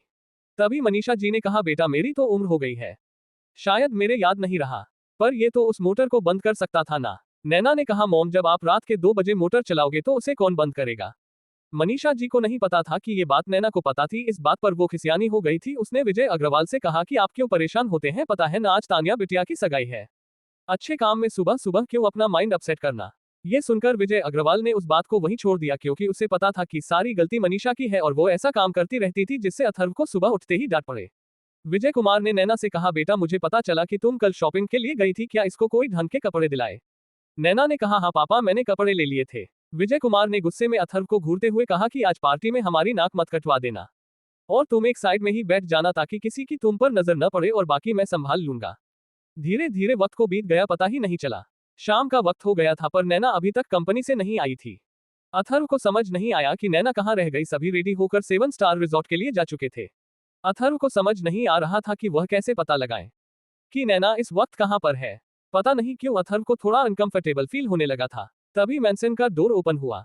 अथर्व हॉल में ही नैना का इंतजार कर रहा था। तभी उसकी नजर हड़बड़ी में आते हुए नैना पर पड़ी। आज पहली बार था कि अथर्व ने पहली बार अपना सिर नहीं झुकाया था, क्योंकि नैना को हड़बड़ी में आते हुए देख उसे कुछ ठीक नहीं लगा। जैसे ही उसकी नजर नैना की नजरों से मिली तो नैना की आंखों से आंसू बह गए। नैना ने जल्दी से अपना सिर नीचे किया और वो अपने रूम में चली गई। पर अथर्व ने उसकी कलाई पर एक खरोंच का निशान देख लिया था, जिससे उसके अंदर एक तूफान सा उठ गया। उसने किसी को कॉल करके कहा कि मुझे आज अपनी वाइफ की सारी डिटेल चाहिए। वो कहाँ थी और उसके साथ क्या हुआ है। दूसरी तरफ से आवाज आई, ऑक्सर मैं जल्दी से इन्वेस्टिगेशन करते हैं, आपको बताता हूँ। आखिर नैना को क्या हुआ था? क्या किसी ने उसके साथ मिसबिहेव किया था? क्या अथर्व नैना की परेशानी के बारे में पता लगा पाएगा? नैना की परेशानी के बारे में अथर्व को पता चलेगा तो वह क्या करेगा? क्या अथर्व और नैना आज के फैमिली फंक्शन में जाएंगे? आगे जानने के लिए जुड़े रहिए हमसे सुपर रिच घर जमाई पॉकेट एफएम नॉवल पर। Please guys subscribe my YouTube channel and give likes and comments on Super Rich Gharjamai. Please share.my story. Please guys like my stories episodes. CH5 ring ceremony. Atharva tension में hall में ही इधर से उधर चक्कर काट रहा था। उसे समझ नहीं आ रहा था कि आखिर नैना के साथ हुआ क्या है। उसे ऐसे ही 15 से 20 मिनट हो गए थे। तभी उसे अपने पास से आवाज आई, मैं बाहर इंतजार कर रही हूँ। अथर्व नैना की आवाज सुनकर एकदम से चौंक गया था। वो जैसे ही पीछे मुड़ा तो नैना वहां से मैं दूर की तरफ जा रही थी। नैना ने वही ड्रेस पहनी हुई थी जो वे मॉल से लेकर आए थे। अथर्व भी जल्दी से ऊपर जाकर 10 मिनट में रेडी होकर आ गया था। नैना अपनी कार में बैठी हुई थी। जैसे ही उसने अथर्व को बाहर आते हुए देखा तो उसने जल्दी से अपनी आंखों से आंसू पोंछ लिए थे। अथर्व मेन डोर को लॉक करके चाबी गार्ड को देकर कार में आकर बैठ गया था। वो दोनों आधे घंटे में एक शानदार रिजॉर्ट में पहुंच गए थे। उन्होंने फंक्शन वाले एरिया में जाने के लिए इनविटेशन कार्ड दिखाया। उसके बाद वो दोनों अंदर चले गए। आज अथर्व का ध्यान सिर्फ नैना के उदास चेहरे पर था। जैसे ही वो दोनों अंदर गए तो नैना ने अथर्व का हाथ पकड़ लिया था। अथर्व को इस बात से हैरानी हुई पर वह समझ नहीं पाया कि आखिर नैना ने उसका हाथ क्यों पकड़ा है। तभी उसकी नजर कुछ दूरी पर खड़े लड़कों पर गई जो नैना को घूर रहे थे। वो दोनों उन लड़कों को क्रॉस करके आगे की तरफ बढ़ गए। अथर्व को नैना के हाथों में एक कपकपी सी फील हो रही थी। कुछ ही देर में वो सभी लोगों के बीच पहुंच गए थे। जैसे ही विजय अग्रवाल ने उन दोनों को इतने करीब देखा तो उसकी आंखों में गुस्सा उमड़ आया। विजय अग्रवाल का गुस्सा इस बात पर नहीं आ रहा था कि उन दोनों ने एक दूसरे के हाथ पकड़ रखे थे, लेकिन उसे इस बात पर गुस्सा आ रहा था कि अगर लोगों ने पूछा कि तुम्हारा दामाद करता क्या है तो वह क्या जवाब देगा। विजय अग्रवाल उसके पास जाने ही वाले थे कि तभी अथर्व का फोन रिंग हुआ। अथर्व ने नैना को इशारे से फोन दिखाया और वहां से थोड़ी दूर जाकर कॉल रिसीव की।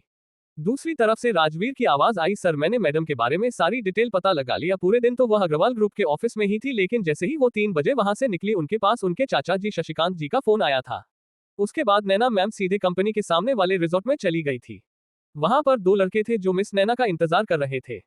उन्होंने वहां पर प्राइवेट रूम बुक किया हुआ था, लेकिन सर में नैना ने थोड़ा दिमाग से काम लिया। उन्होंने वही रिजॉर्ट के फूड सेक्शन में बैठकर उस क्लाइंट का इंतजार किया। सर उनमें से एक लड़का सिन्हा फैमिली का बेटा था और वो मिस नैना की बहन के होने वाले हस्बैंड विवेक बजाज के फ्रेंड है। जब उन्हें पता चला कि नैना जी रिजॉर्ट के फूड डिपार्टमेंट में इंतजार कर रही है तो उन्हें काफी गुस्सा आया और वो अपने दोस्त के साथ वहीं पर आ गया। उसने अपने गुस्से पर कंट्रोल करते हुए नैना जी से कुछ बातें की, पर नैना जी उनकी बातों से कुछ अनकंफर्टेबल होने लगी थी, जो कि सीसीटीवी फुटेज में साफ दिखाई दे रहा था। जैसे ही नैना मेम उठकर वहां से जाने लगी तो उस लड़के ने मिस नैना का हाथ पकड़ लिया और उसे खींचकर प्राइवेट रूम की तरफ ले जाने लगा। वहां पर उसके पर्सनल गार्ड भी थे, इसलिए किसी ने कोई बीच बचाव नहीं किया। नैना मैं अपने ही गुस्से में आकर अपने हाथ में पकड़ा हुआ पस उसके मुंह पर मारा और उससे अपना हाथ छुड़ाकर वहां से भाग गई थी। सर मैंने आपको उस लड़की की फोटो सेंड कर दी है। ये सुनकर जब उसने वो फोटो देखा तो अथर्व को काफी गुस्सा आया, क्योंकि जो लड़के अभी थोड़ी देर पहले उसे घूर रहे थे वो लड़का उन्हीं में से एक था। अथर्व ने उससे कुछ इंपॉर्टेंट बात की और उसके बाद अथर्व ने स्टेज के पास जाकर वापस नैना का हाथ कसकर पकड़ लिया, लेकिन इस बार अथर्व की पकड़ में कुछ और ही बात थी। जैसे ही नैना ने अपना सिर उठाकर अथर्व की तरफ देखा तो उसकी आंखों में कुछ ऐसा था जिसे देखकर वो थोड़ा घबरा गई थी। आज आथा के चेहरे पर नैना को वो मासूमियत दिखाई नहीं दे रही थी जो वह पिछले 3 सालों से देखते हुए आई थी, लेकिन उसके चेहरे पर ऐसा कॉन्फिडेंस था जैसा है कि वह कह रहा हो कि मैं तुम्हारे साथ हूं। पता नहीं नैना को क्यों इस समय उसके साथ काफी सेफ फील हो रहा था। अथर्व ने कुछ देर तो रिंग सेरेमनी होने का इंतजार किया। वो अपनी नजरों से शशिकांत को भी घूर रहा था। सभी रिंग सेरेमनी को एंजॉय कर रहे थे, लेकिन नैना और अथर्व भी वहां पर ऐसे थे जिनके चेहरे पर कोई खुशी दिखाई नहीं दे रही थी। सभी लोग जो वहां पर आए हुए थे वो उन दोनों को नोटिस कर रहे थे और लड़कियां तो अथर्व को घूरे ही जा रही थी, क्योंकि वो ब्लैक कलर के पार्टी वियर सूट में कुछ ज्यादा ही हैंडसम लग रहा था। इतने में ही वहां पर युग भी आ गया था। उसने अथर्व से कहा, जीजू क्या बात है, आज तो आपने बड़े से बड़े सेलिब्रिटी को भी फेल कर दिया। जीजू मुझे तो आज पहली बार पता चला कि आप इतने ज्यादा हैंडसम है। जीजू आपको पता है सभी लड़कियां आपको ही घूरे जा रही है। उसकी बातों को सुनकर अथर्व हल्का सा मुस्कुरा दिया। ये अथर्व की फेक स्माइल थी। युग ने कहा जीजू और दीदी लोग कुछ भी कहे पर आप दोनों की जोड़ी बेस्ट है। सनाया और जिया दोनों नैना की तरफ आ रही थी। उन दोनों की आंखें भी अथर्व को देखकर फटी की फटी रह गई थी। जिया आपने सनाया के कानों में कहा सनाया मैं कोई सपना तो नहीं देख रही हूँ, क्या ये निकम्मा आदमी सच में इतना हैंडसम है। शनाया ने कहा अरे दीदी मैं खुद इसे इतना हैंडसम पहली बार देख रही हूँ, आज तक तो ये उन्हीं पुराने कपड़ों में रहता था इसलिए मेरी नजर कभी इसके चेहरे पर अच्छे से गई ही नहीं। जिया ने कहा देखो तो सही लड़की किया कैसे इसे घोड़ों को रोका देख रही है, आज तो इसने नैना का भी नंबर काट दिया। कुछ भी कहो ये दोनों इस वक्त परफेक्ट कपल लग रहे हैं, पर ये बातें तुम इसके सामने मत करना, नहीं तो ये और ज्यादा सिर पर और चढ़ जाएगा। तभी सनाया ने वहां पहुंचते ही कहा दीदी आप तो बहुत ज्यादा ब्यूटीफुल लग रही हो। नैना ने भी उसकी बात को सुनकर एक फेक स्माइल दे दी थी। जिनकी रिंग सेरेमनी थी उनसे ज्यादा सुंदर तो अथर्व और नैना की जोड़ी लग रही थी। मनीषा भी अथर्व को गुस्से में घूर रही थी। कुछ ही देर में तान्या और विवेक ने एक दूसरे को डायमंड रिंग पहना दी थी। इस मौके पर वहां बम पटाखों की आवाज आने लगी थी, आसमान में रंग बिरंगी लाइटें देखी जा सकती थी। वो फायर क्रैकर की लाइट्स देखने में काफी खूबसूरत लग रही थी। विवेक बाजार आर्यन बजाज का ही कजिन ब्रदर था। वहां पर खन्ना और मिस्टर बजाज दोनों आए हुए थे। आर्यन और रुचि दोनों ही उस पार्टी में साइलेंट थे। उन्होंने किसी से कोई खास बात नहीं की, क्योंकि कल की गलती के लिए ही उन्हें काफी डांट पड़ी थी। आर्यन की नजर भी नैना और अथर्व दोनों पर चली गई थी। वो अभी हम दोनों को देखकर हैरान था। वो दोनों उस पार्टी में इस वजह से आए थे क्योंकि हम के कजिन की रिंग सेरेमनी थी, नहीं तो वो दोनों कभी भी वहां पर नहीं आते, क्योंकि उन्हें पता था कि वहां पर उन्हें नैना का सामना करना पड़ेगा। रुचि खन्ना का बड़ा भाई बिजनेस में कुछ ज्यादा ही बिजी रहता था, इसलिए वो उस सेरेमनी पार्टी में नहीं आ पाया था। कुछ देर में ही रिंग सेरेमनी की सारी रस्में पूरी हो गई थी। उसके बाद शशिकांत ने सभी गेस्ट से खाना लेने का अनुरोध किया और सभी धीरे धीरे फूड स्टॉल्स की तरफ चले गए। सनाया और जिया दोनों ये देखकर हैरान थे कि आज अथर्व ने सभी के सामने नैना का हाथ पकड़ा हुआ था। कुछ ही देर में मिस्टर बाजार और मिस्टर खन्ना दोनों वहां पर आ गए थे। उन्होंने दोनों को देखकर कहा कि दोनों की जोड़ी काफी ब्यूटीफुल लग रही है, पर अभी तक उन्हें ये नहीं पता चला था कि आखिर ये लड़का किस फैमिली से है। इस बार मिस्टर खन्ना ने नैना से पूछ ही लिया कि बेटा तुम्हारे हस्बैंड कौन सी रिच फैमिली से हैं। नैना ने कहा अंकल जी ये मिडिल क्लास है और मैंने ही इनसे शादी की थी। ये बात सुनकर उन दोनों का मुंह उतर गया था। जिस लड़की को वो इतना समझदार समझ रहे थे वह ऐसी बेवकूफी कैसे कर सकती थी, पर उन दोनों ने इस फंक्शन में कुछ बोलना सही नहीं समझा। पर रुचि और आर्यन का ध्यान तो नैना की बातों पर ही था। रोंची ने कहा डैड आप तो इस लड़की को कुछ ज्यादा ही समझदारी बता रहे थे, लेकिन इसने तो एक गरीब लड़के से शादी की है। ये कैसी समझदारी हुई, मुझे तो इससे बड़ा बेवकूफ कोई और यहाँ पर दिखाई ही नहीं दे रहा। मॉल में तो ये ऐसे दिखा रही थी जैसे कि ये कितनी पावरफुल हो और इसका हस्बैंड कितना बड़ा आदमी हो। डैड मैं तो कहती हूँ ऐसी लो क्लास लड़की से आपको भी कोई मतलब नहीं रखना चाहिए। मिस्टर खन्ना ने रुचि से कहा चुप हो जाओ, यहाँ पर कोई ड्रामा मत करो, मैं पहले भी इस बारे में समझाया था लेकिन इस बार मुझसे बुरा कोई नहीं होगा। तभी मिस्टर बजाज ने कहा कि इसमें इस बच्ची की क्या गलती, वो तो वही कह रही है जो सच है। तुम ही इस लड़की के बारे में कुछ ज्यादा ही बड़ा चढ़ाकर कह रहे थे। मिस्टर बजाज की बात सुनकर मिस्टर खन्ना भी चुप हो गए, पर उन्हें अच्छा नहीं लग रहा था कि वे सभी ऐसे नैना की इंसल्ट कर रहे थे। नैना भी समझ गई थी कि इसमें मिस्टर खन्ना की कोई गलती नहीं है। एक तो अथर्व आज पहले ही इतने गुस्से में था, ऊपर से उन सभी का नैना की इंसल्ट करना। जब उन तीनों को ऐसे बोलते हुए कुछ देर हो गई थी तो अथर्व ने साइड में रखी एक लकड़ी की टेबल पर गुस्से में अपना मुक्का मारा, जिससे वह लकड़ी की मजबूत टेबल टुकड़ों में टूटकर बिखर गई थी।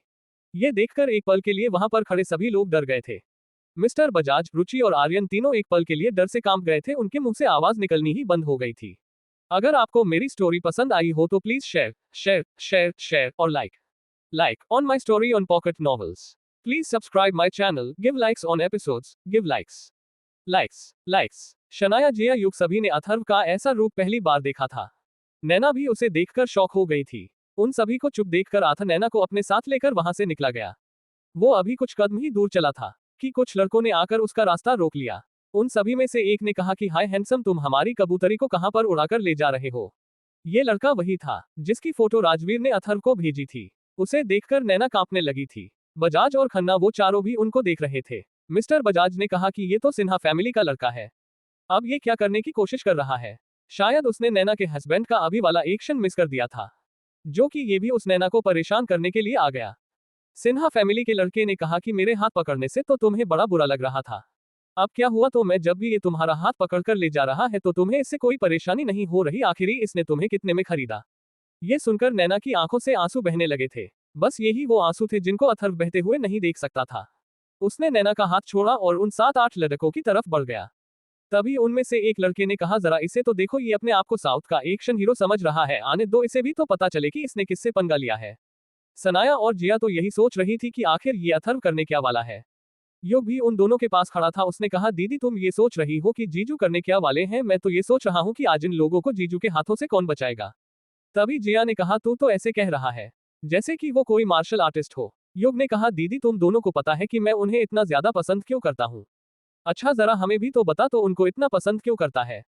दो भी नैना की तरह उसके बारे में एक शब्द तक नहीं सुनता। आखिर उसने तुम दोनों को ऐसा कौन सा पाठ पढ़ा दिया जो कि तुम में से कोई भी उसके बारे में कुछ नहीं सुनता। जरा हमें भी तो पता चले कि आखिर तुम उसके बारे में कहना क्या चाहते हो। युग ने ऐसा क्यों कहा कि मैं उन्हें पसंद क्यों करता हूँ। आखिर युग अथर्व के बारे में ऐसा क्या जानता है। क्या अथर्व का ऐसा कोई सीक्रेट है जो सिर्फ युग को ही पता है। क्या अथर्व की शादी के पीछे भी कोई सीक्रेट छुपा हुआ है। और अथर्व उस सिन्हा फैमिली के लड़के के साथ आखिर क्या करने वाला था। नैना को भी आज अथर्व के बारे में क्या पता चलने वाला था। आगे जानने के लिए जुड़े रहिए हमसे सुपर रिच घर जमाई पॉकेट एफएम नॉवल पर। Please guys subscribe my YouTube channel and give likes and comments on Super Rich Gharjamai. Please share.my story. Please guys like my stories episodes. CH6 Atharva in action mode. युग ने कहा, ये मेरा और जीजू का secret है। पर दीदी तुम्हें आज ट्रेलर देखने को मिल जाएगा। जिया ने कहा, ओह जीजू के चमचे तुम कुछ ज्यादा ही नहीं बोल रहे हो। उसने कहा, अभी दीदी आपको पता चल जाएगा कि मैं ज्यादा बोल रहा हूँ या आपको सिर्फ एक छोटा सा हिंट दे रहा हूँ। और अभी आपने देखा नहीं था उस वुडन टेबल का क्या हाल हुआ था। शनाया ने कहा, ऐसा भी तो हो सकता है वो पहले से ही डैमेज हो, क्योंकि ऐसे प्रोग्रामों में तो कैसी भी टेबल हो सकती है। तो कोई बात नहीं, अभी तो मैं हड्डियां टूटने की आवाज भी सुनाई दी जाएंगी। युग अपने आप में ही बड़बड़ाया। जिया ने कहा कि यह तो क्या हड्डियां के बारे में कह रहा है, मेरी तो कुछ समझ में नहीं आ रहा। युग ने कहा, दीदी वहां पर देखो, सब कुछ समझ में आ जाएगा। नैना की आंखों में आंसू थे, पर उसे ये समझ नहीं आ रहा था कि ये अथर्व को आज क्या हुआ है। आज वो कुछ अलग ही बिहेव कर रहा है। अथर्व उनके पास पहुंच गया था। तभी उस सिन्हा फैमिली के लड़के ने अथर्व की तरफ अपना मुक्का बड़ी तेजी से चलाया। अथर्व ने फुर्ती से अपने हाथ को ऐसे घुमाया कि जैसे सिर्फ अथर्व ने उस सिन्हा फैमिली के लड़के के शोल्डर को एक उंगली से छुआ हो। एकदम से सभी को एक क्रैक की आवाज सुनाई दी। किसी को समझ में नहीं आया कि यह आवाज कहां से आई। अथर्व ने पूर्ति में अपना हाथ पीछे लेते हुए उसके एल्बो और कलाई पर भी अटैक कर दिया। एक सेकंड से भी कम समय में सभी लोगों को 3 बार क्रैक की आवाज सुनाई दी थी। उसके बाद अथर्व थोड़ा पीछे हट गया था। सभी को सिर्फ यही लगा कि वह अथर्व उसके हाथ के अटैक से बचने की कोशिश कर रहा है। तभी जिया ने युग से कहा कि क्या यही दिखाना चाहते थे। लेकिन तभी उन्होंने देखा कि उस लड़के का मुक्का अथर्व को लगा ही नहीं। और वह लड़का जोर से चिल्लाने लगा। उसके साथ के लड़कों को भी समझ नहीं आया कि इससे क्या हुआ। वो भी जल्दी से अथर्व पर अटैक करने के लिए उसकी तरफ बढ़े। लेकिन उतारो को तो पहले ही उन सभी पर गुस्सा आ रहा था जब वह डोर पर खड़े हुए नैना को घूर रहे थे। उन 5 लड़कों ने एक साथ अथर्व पर अटैक किया था, लेकिन अथर्व ने बड़े आराम से अपनी बॉडी को ट्विस्ट करके उनके अटैक को डॉच किया और उल्टा उनमें से एक लड़के दो अथर्व ने एक मुक्का मार दिया, जिसके इम्पैक्ट से वो लड़का 15 फीट दूर जाकर गिरा। ऐसे ही अथर्व का मुक्का जिसको लग रहा था वो दूर ही जाकर गिर रहा था। लास्ट वाले लड़के को तो अथर्व ने अपने दोनों हाथों से उठाकर हवा में उछाल दिया। वहां पर खड़े मिस्टर खन्ना और मिस्टर बजाज दोनों ही अथर्व के इस रूप को देखकर डर गए थे। मिस्टर खान ने धीरे से कहा, मिस्टर बाजार और आर्यन बेटा, आज तो तुम्हारी किस्मत अच्छी थी जो कि उसका एक मुक्का उस टेबल पर लगा था, नहीं तो हमें सीधा हॉस्पिटल के लिए निकलना पड़ता। इन सभी लड़कों को देखो, उसने सिर्फ सभी को एक एक मुक्का मारा है, लेकिन उन सभी की हालत ऐसी है जैसे कि उनको कितनी बुरी तरह से पीटा गया है। आर्यन और रुचि तो ये देखकर डर गए थे। उन दोनों के माथे पर पसीना आ गया था। मिस्टर खन्ना ने कहा, और तुमने देखा उस सिन्हा फैमिली के लड़के को, तो उसने सिर्फ टच ही किया था और उसके हाथ से ऐसी आवाज आई थी जैसे कि उसका हाथ 3 जगह से फ्रैक्चर हो गया हो। बैठक में तो तुम दोनों को यही कहूंगा कि किसी से भी बेवजह टकराने की तुम्हें कोई जरूरत नहीं है। किसी की मासूम से फेस को देखकर ये नहीं बताया जा सकता कि वो आदमी और उसका नेचर कैसा होगा। उन्हें मिस्टर खन्ना की बात समझ आ गई थी। वहां पर जिया, शनाया और नैना सभी के मुंह खुले हुए थे। उनको विश्वास ही नहीं हो रहा था कि उन्होंने जो देखा था वह अथर्व ने किया था। वहां पर भीड़ जमा हो गई थी। सभी ने देखा कि एक अकेले लड़के ने 6 लोगों को पीटा। उन्हें अपनी आंखों पर विश्वास ही नहीं हो रहा था। अथर्व वापस नैना के पास आ गया था और उसका हाथ तस्कर को पकड़ते हुए बोला, अगर तुम्हें किसी ने भी परेशान किया तो उसका यही हाल होगा और तुम मुझे अपनी सभी प्रॉब्लम के बारे में बता सकती हो। मैं तुम्हारे सामने सिर झुका सकता हूँ, लेकिन तुम्हारा सिर कभी नहीं झुकने दूंगा। ये सुनकर नैना की आंखों में आंसू आ गए थे। वो अथर्व के सीने से लगकर रोने लगी। जिया और शनाया को समझ ही नहीं आया कि ये नैना को क्या हुआ, और उन सभी ने पहली बार नैना को अथर्व के गले लगते हुए देखा था। धीरे धीरे वहां पर सभी लोग इकट्ठा हो गए। वहां पर उनकी फैमिली के लोग भी आ गए थे और किसी को समझ नहीं आ रहा था कि यहाँ पर क्या हुआ था।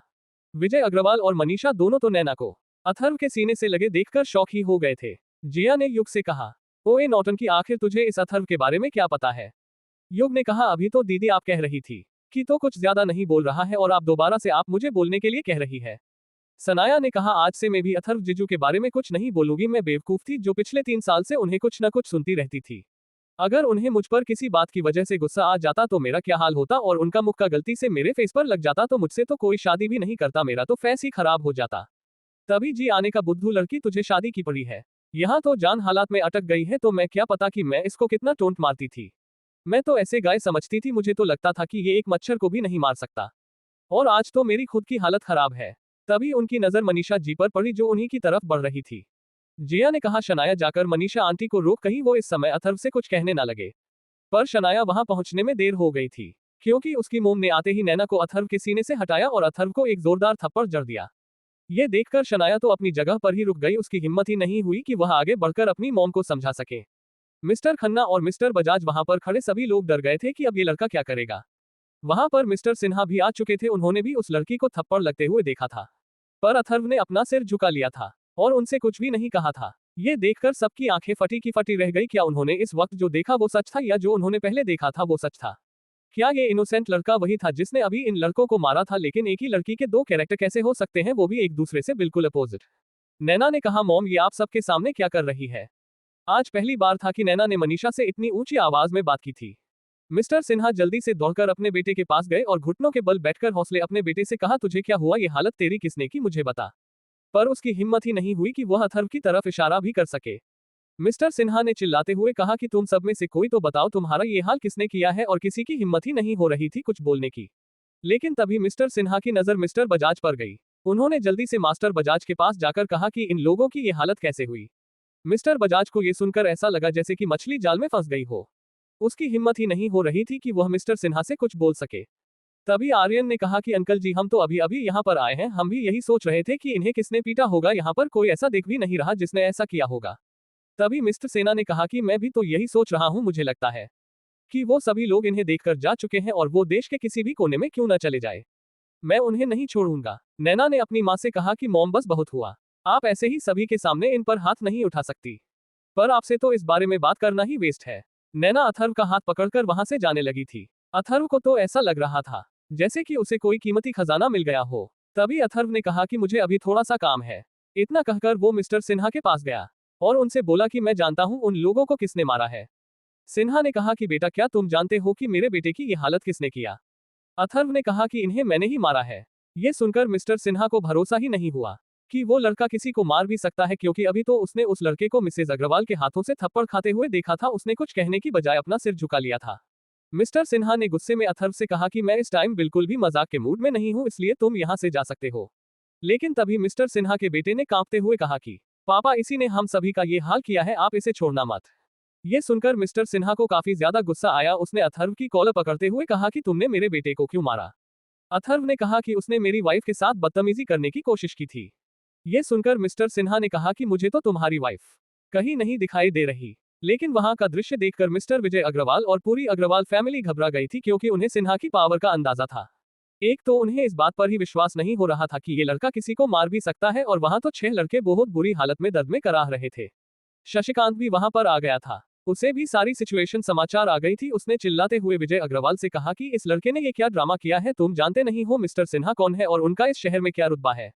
दादाजी वहां पर नहीं थे, वो थोड़ी जल्दी घर के लिए निकल गए थे, क्योंकि बुढ़ापे की वजह से उन्हें जल्दी ही थकावट महसूस होने लगती थी। शशिकांत ने जल्दी से दौड़कर अथर्व से कहा बेवकूफ लड़के, अभी मिस्टर सिन्हा के पैरों में गिरकर उनसे माफी मांगो। मिस्टर सिन्हा सोच रहे थे कि शशिकांत का इस लड़के से क्या रिलेशन है, और अभी मिसेस अग्रवाल ने भी इस लड़के को थप्पड़ मारा था। मिस्टर सिन्हा ने शशिकांत से कहा कि तुम्हारा इस लड़के के साथ क्या रिलेशन है? मिस्टर शशिकांत ने हकलाते हुए कहा मिस्टर सिन्हा, दादाजी ने इस गरीब लड़के की शादी विजय भाई की बेटी से कर दी थी, और तभी से हम इस निकम्मे घर जमाई को झेलते हुए आ रहे हैं। इस बात पर भी अथर्व ने कुछ नहीं कहा था, लेकिन तब भी उसने आगे कहा कि पता नहीं ये बेवकूफ लड़की नैना इसके दिमाग में क्या चलता रहता है जो वह इसे पिछले 3 साल से झेल रही है। नैना के बारे में ये सब सुनकर अफसरों का गुस्सा फिर से बढ़ गया था। उसने शशिकांत से कहा कि ये मेरी आपको लास्ट वार्निंग है, आपको मेरे बारे में कुछ भी कहना है कह सकते हैं, लेकिन एक भी गलत हुआ है आपने नैना के लिए बोले तो मैं भूल जाऊंगा कि आप कौन है। उसकी आंखों को ऐसे देखकर एक बार के लिए शशिकांत घबरा गया था। फिर उसने हिम्मत करते हुए कहा कि वो हमारे घर की बेटी है, मैं जो चाहूं उसके बारे में बोलो तो माहिर होते कौन हो हमारे बीच में बोलने वाले। तभी मिस्टर सिन्हा ने कहा कि इस लड़के को तो सबक सिखाना ही पड़ेगा। उसने जल्दी से अपना फोन निकाला और सीधा कमिश्नर को फोन लगा दिया। कमिश्नर ने जैसे ही फोन उठाया तो उसने कहा, सिन्हा साहब आज हमें कैसे याद किया। तभी मिस्टर सिन्हा ने सारी बात उन्हें कॉल पर बता दी थी। अगर आपको मेरी स्टोरी पसंद आई हो तो please share share share share और like on my story on Pocket Novels. Please subscribe my channel, give likes on episodes, give likes. ये सुनकर नैना की आंखों से आंसू बहने लगे थे। उसने दौड़कर कहा कि सिन्हा अंकल, इसमें इसकी कोई गलती नहीं है, इसकी जिम्मेदार मैं हूं, मेरी वजह से ही ये नौबत यहां तक आई थी। लेकिन तभी अथर्व ने उससे कहा कि तुम परेशान नहीं होना चाहिए, मुझे इनसे ज्यादा परेशानी तुम्हारे इन आंसुओं से हो रही है जो इस समय बह रहे हैं। और रही बात मेरी, तो ये मेरा कुछ नहीं कर सकते। अगर तुम्हें यकीन नहीं होता तो तुम घर पर चलकर मेरा इंतजार करो, मैं अभी थोड़ी देर में वहीं आता हूँ। अथर्व ने युग को इशारा करके अपने पास बुलाया और कहा कि अपनी दीदी को घर लेकर जाओ, मैं अभी थोड़ी देर में आता हूँ। लेकिन नैना तो समझ ही नहीं पा रही थी कि अथर्व इस परेशानी से निकलकर धार कैसे आएगा, क्योंकि अभी तो मिस्टर सिन्हा ने कमिश्नर को फोन पर सारी बातें बताई थी। तभी अथर्व ने कहा कि मैं तुमसे प्रॉमिस करता हूं कि मैं आज रात घर वापस जरूर आऊंगा। आज पहली बार उसकी सभी बातों में इतना कॉन्फिडेंस था कि नैना भी उसे समझ नहीं पा रही थी। वहां से पहले तो पिछले 3 साल तक नैना ने उसकी आवाज भी अच्छे से नहीं सुनी थी, तो वही ये भी कंफर्म नहीं कर सकती थी कि पहले उसकी आवाज में कैसा कॉन्फिडेंस होता था। पर आज का अथर्व उसे कुछ अलग ही लग रहा था। आखिर अथर्व के दिमाग में क्या चल रहा था और अथर्व पुलिस वालों से कैसे बचने वाला था? क्या नैना अथर्व की बात मानकर वहां से युग के साथ घर चली जाएगी? और नैना के जाने के बाद अथर्व क्या करने वाला था? क्या उन सभी लोगों के सामने अथर्व सच्चाई आने वाली थी? आगे जानने के लिए जुड़े रहिए हमसे। सुपर रिच घर जमाए only on pocket FM novel पर। CH7 Atharva is arrest. नैना को जाते हुए देखकर मिस्टर सिन्हा ने कहा, कोई कहीं नहीं जाएगा, अब तो पुलिस के आने पर ही यह मैटर सॉल्व होगा। और लड़के, तुमने मेरे बेटे पर हाथ उठाकर बहुत बड़ी गलती की है, यह अभी तो मैं थोड़ी देर में पता ही चल जाएगा। अथर्व उसे देखकर मुस्कुराने लगा, जिसकी वजह से मिस्टर सिन्हा की आंखें गुस्से से लाल हो गई थी। उसने कहा, लगता है हम लोग हमारी शरीफाई का कुछ ज्यादा ही फायदा उठाने लगे हैं। अब तुम्हारे साथ मैंने तुम्हारी वाइफ को भी सबक नहीं सिखाया तो मेरा नाम भी अभिमन्यु सिन्हा नहीं। इस 2 कौड़ी की लड़की के लिए तूने मेरे बेटे की ये हालत की, देखना मैं इसका क्या हाल करता हूँ। मिस्टर सिन्हा ने अभी इतना ही बोला था कि अथर्व ने आगे बढ़कर अपने एक हाथ से उसका गला पकड़ लिया और धीरे से मिस्टर सिन्हा से कहा कि मैं तुम्हारी उम्र का लिहाज करके इसे तुम्हारी आखिरी गलती समझकर माफ कर रहा हूँ। मेरी वाइफ की इंसल्ट करने की गलती तुम्हारे बेटे ने की थी। अगर तुमने भी ऐसा ही किया तो शायद तुम्हारा भी ऐसा ही हाल हो। और तुम नहीं जानते कि बुढ़ापे में हड्डियां टूटने का दर्द कैसा होता है। और देखना, तुम खुद मेरी वाइफ के पैरों में गिरकर नाक रगड़ोगे और तुम्हारा कि ये बदतमीज लड़का भी ऐसा ही करेगा। अथर्व ने ये बात इतनी धीरे से कही थी कि सिर्फ मिस्टर अभिमन्यु को ही यह बात सुनाई दी थी। वो उसे लड़के की धमकी सुनकर अंदर से कहाँ गया था। उसके बाद अथर्व ने उसका गला छोड़ दिया था। मिस्टर सिन्हा का मुंह गला दबाने की वजह से एकदम लाल हो गया था। मनीषा ने आगे बढ़कर अथर्व को 2-3 थप्पड़ मार दिए। उसने कहा कि ये आज तुझे क्या हो गया है, पागल लड़के, तू ये पागलों वाली हरकतें क्यों कर रहा है? क्या तुझे हमारा परिवार शांति में देखा नहीं जाता है, जो कि तुमने हमारे परिवार को इतनी बड़ी मुसीबत में डाल दिया है। पर तुम तो सिन्हा फैमिली के बारे में जानते ही नहीं होगे। इनका नाम हमारे शहर की बड़ी हस्तियों में गिना जाता है। और तो मैं कोई हक नहीं था इनकी इतनी इंसाइट करने का। अभी इनके पैरों में गिरकर माफी मांगो, नहीं तो मुझसे बुरा कोई नहीं होगा। विजय अग्रवाल भी ये सब देखकर डर गए थे। उन्होंने भी अथर्व से कहा कि इनसे माफी मांगो, लेकिन वह अपनी जगह से टस से मस नहीं हुआ। विजय अग्रवाल ने नैना से कहा, बेटा तुम ही इससे कहो ना कि ये मिस्टर सिन्हा से माफी मांगे। ये बेशरम इंसान हमारी फैमिली से कौन सा बदला ले रहा है। नैना को भी काफी दुख हुआ था जब उसकी मां ने अथर्व को इतने सारे थप्पड़ मारे थे। नैना ने एक बार अथर्व की तरफ देखा, उसका सिर नीचे झुका हुआ था पर वो माफी मांगने के लिए तैयार नहीं था। नैना को समझ नहीं आ रहा था कि ऐसी सिचुएशन में वो क्या करे, क्योंकि उसे ये भी डर था कि कहीं अथर्व को पुलिस पकड़कर न ले जाए। उसे मिस्टर सिन्हा की पावर का अंदाजा था। सिन्हा तो उस लड़के की वार्निंग से इतना डर गया था कि उसकी हिम्मत ही नहीं हुई आगे बोलने की। जब मिस्टर सिन्हा ने उस लड़के को ऐसे थप्पड़ खाते हुए देखा तो वह भी हैरान हो गए थे कि आखिर ये लड़का चीज क्या है।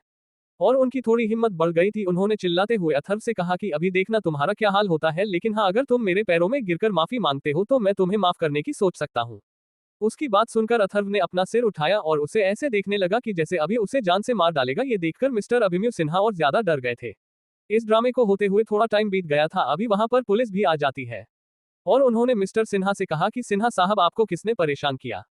पुलिस वालों को देखकर नैना की घबराहट बढ़ गई थी। वो जल्दी से मिस्टर सिन्हा के पास गई और उससे हाथ जोड़कर माफी मांगने ही वाली थी कि तभी उसके हाथों को अथर्व ने पकड़ लिया और उससे कहा कि मैंने तुमसे अभी कहा था कि मैं तो मैं सिर झुकाए देखकर बर्दाश्त नहीं कर सकता। अगर तुम्हें मुझ पर थोड़ा सा भी भरोसा है तो तुम ऐसा नहीं करोगी। वो उसका हाथ पकड़कर थोड़ी सी दूर ले गया। उसने कहा कि मैंने पिछले 3 साल से तुमसे कुछ नहीं कहा है, क्योंकि 3 सालों में मैंने तुम्हें कभी परेशान नहीं देखा। और ये मेरा पागलपन नहीं है, बस मेरा प्यार है जो सिर्फ मेरी वाइफ के लिए है। अगर तुम्हें किसी ने भी परेशान किया तो मैं उसका यही हाल करूंगा। और तुम मेरा यकीन करो कि मैं थोड़ी देर में ही घर पर आ जाऊंगा। एक फेमस लॉयर मेरा फ्रेंड है।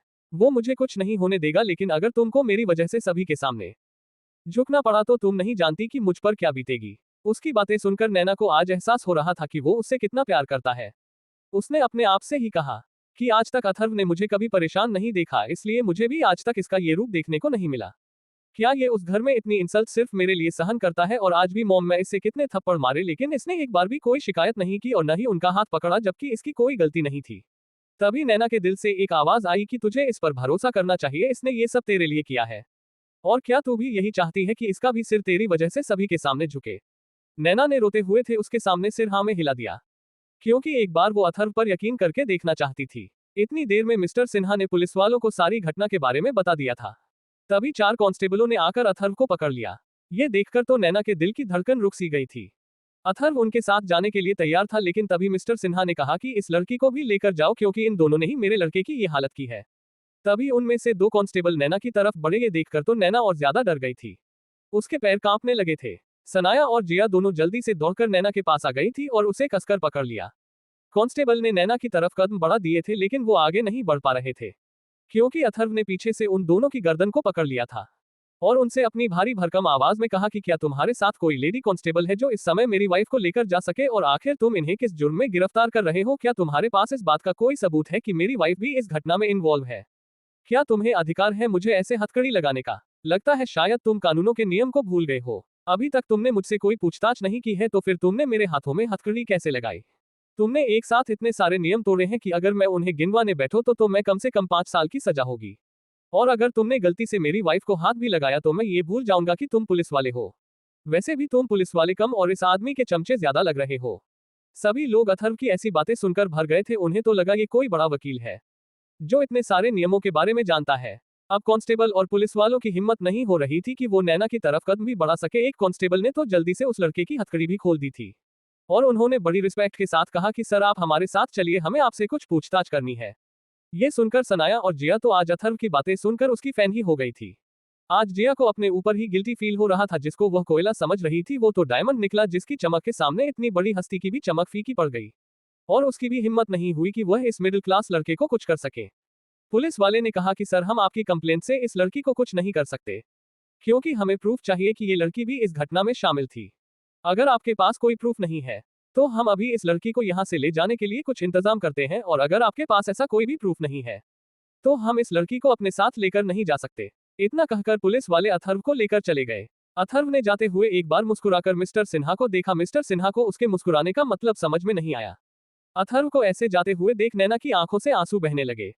जिया ने उससे कहा कि आज तक तो तुमने उसके लिए ये फीलिंग कभी नहीं दिखाई, फिर आज तुम क्यों इतना कमजोर पड़ गई? तभी युग ने वहां आकर कहा कि दीदी आपको जीजू की टेंशन लेने की जरूरत नहीं है, मुझे पूरा यकीन है कि वो आज ही घर वापस आ जाएंगे।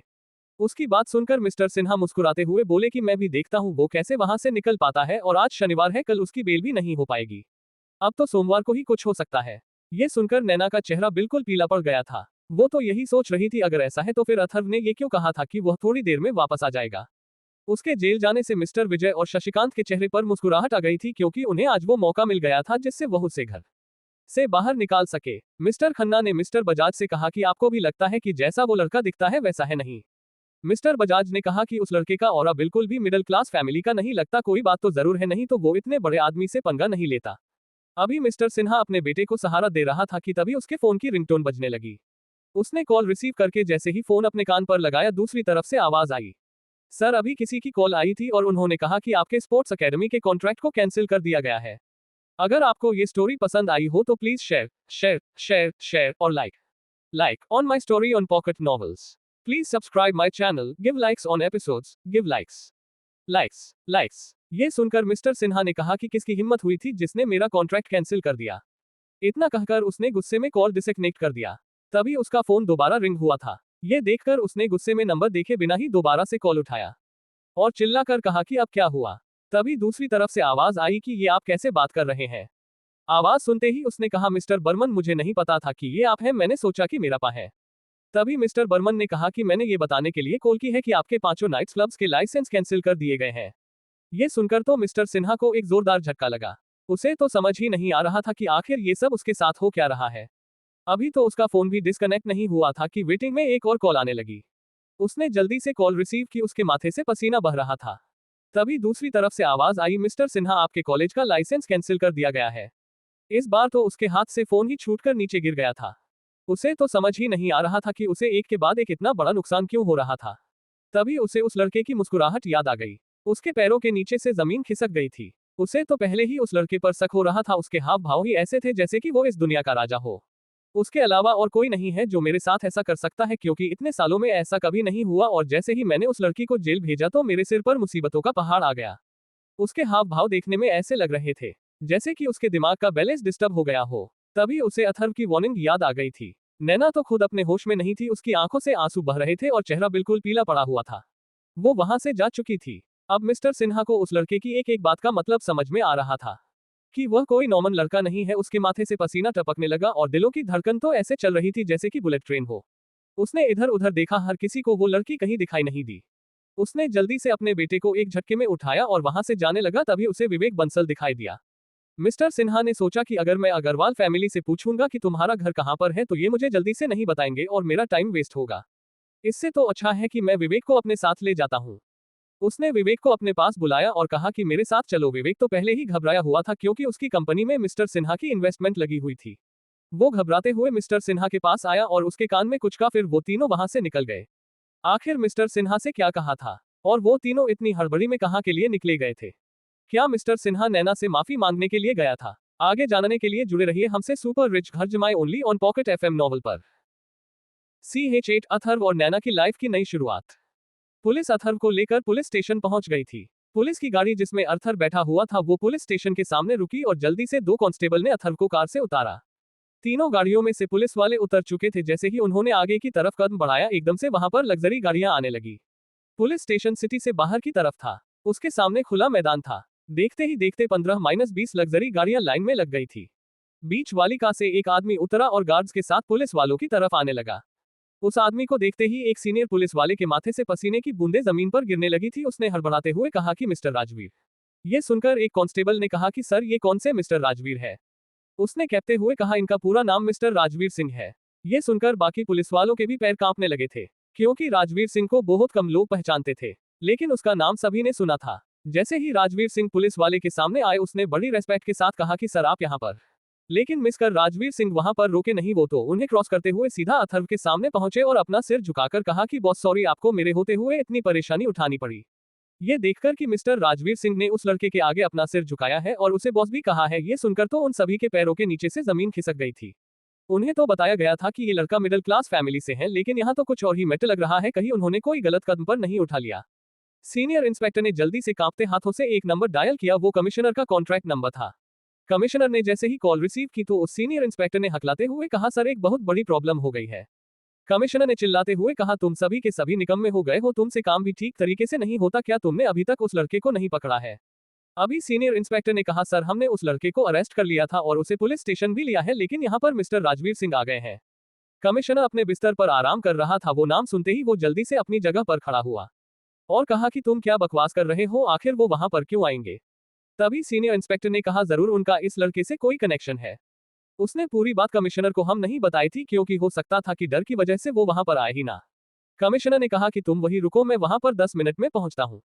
उस लड़के का मिस्टर राजवीर के साथ कोई कनेक्शन नहीं हो सकता, क्योंकि वो लड़का 3 साल से अग्रवाल फैमिली का दामाद है और एक गरीब टीचर है, तो उसका मिस्टर राजवीर से क्या लेना देना। बात करते हुए भी कमिश्नर ने कपड़े चेंज किया और गाड़ी लेकर सीधा पुलिस स्टेशन के लिए निकल गए थे। सीनियर इंस्पेक्टर ने ये कहा कि सर मैं इतने सिचुएशन के बारे में पता लगाता हूं। ये कहकर सीनियर इंस्पेक्टर ने कॉल डिसकनेक्ट कर दी थी और वो बड़ी फुर्ती से मिस्टर राजवीर के पास पहुंच गए थे। उसने राजवीर से अटकती हुई आवाज में कहा कि सर आप यहाँ पर बताइए, मैं आपके लिए क्या कर सकता हूँ। पर मिस्टर राजवीर ने कुछ नहीं कहा। तभी अथर्व की आवाज आई, आपने मुझे इस बेस पर अरेस्ट किया है, क्या आपके पास कोई प्रूफ है? ये सुनकर सीनियर इंस्पेक्टर को सांस लेना भारी हो गया था। उस समय सोचा नहीं था कि वह आज जितनी बड़ी परेशानी में फंस जाएगा। तभी अथर्व ने कहा कि क्या तुम्हारे पास मेरे खिलाफ कोई प्रूफ है? उस सीनियर इंस्पेक्टर ने अपनी गर्दन नामे हिला दी थी। अभी उन्हें बात करते हुए 15 मिनट ही बीते थे कि तभी वहां पर कमिश्नर भी आ गए थे।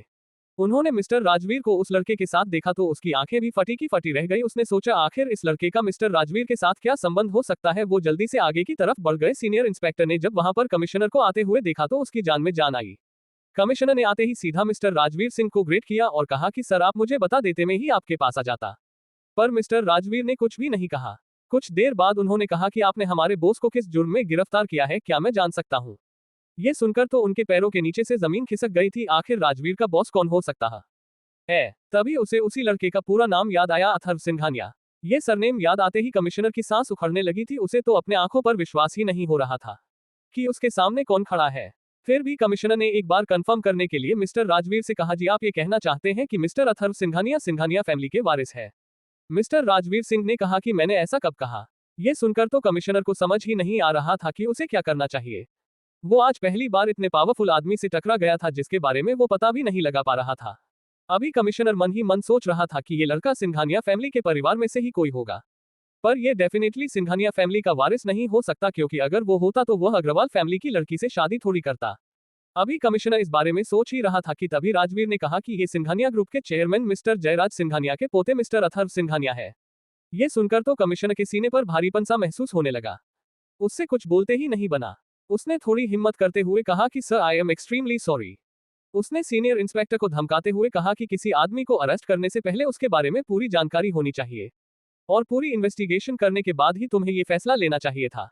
ये सुनकर अथर्व के चेहरे पर मुस्कान आ गई। उसने कहा, जब तक मैं मिडिल क्लास था तब तक तुम सबका बिहेवियर मेरे लिए ऐसा था जैसे कि गरीबों के लिए होता है। आज तुमने ही दिखा दिया कि सिस्टम भी दो भागों में बटा हुआ है। इतना कहकर वो वहां से चल दिया।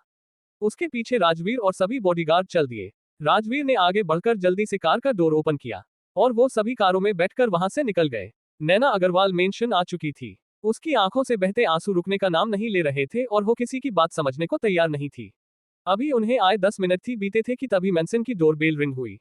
शनाया ने जाकर डोर ओपन किया तो बाहर विवेक खड़ा था। शनाया ने कहा, जीजू आप यहाँ पर। तभी उसके पीछे से मिस्टर सिन्हा निकले। उन्होंने कहा कि बेटी, क्या नैना बेटी अंदर ही है। शनाया तो मिस्टर सिन्हा को वहां पर देखकर डर गई थी। उसके मुंह से कोई आवाज नहीं निकल रही थी। उसे समझ में नहीं आ रहा था कि ऐसी सिचुएशन में उसे क्या करना चाहिए। तभी विवेक ने कहा कि सिन्हा अंकल नैना से माफी मांगने के लिए आए हैं।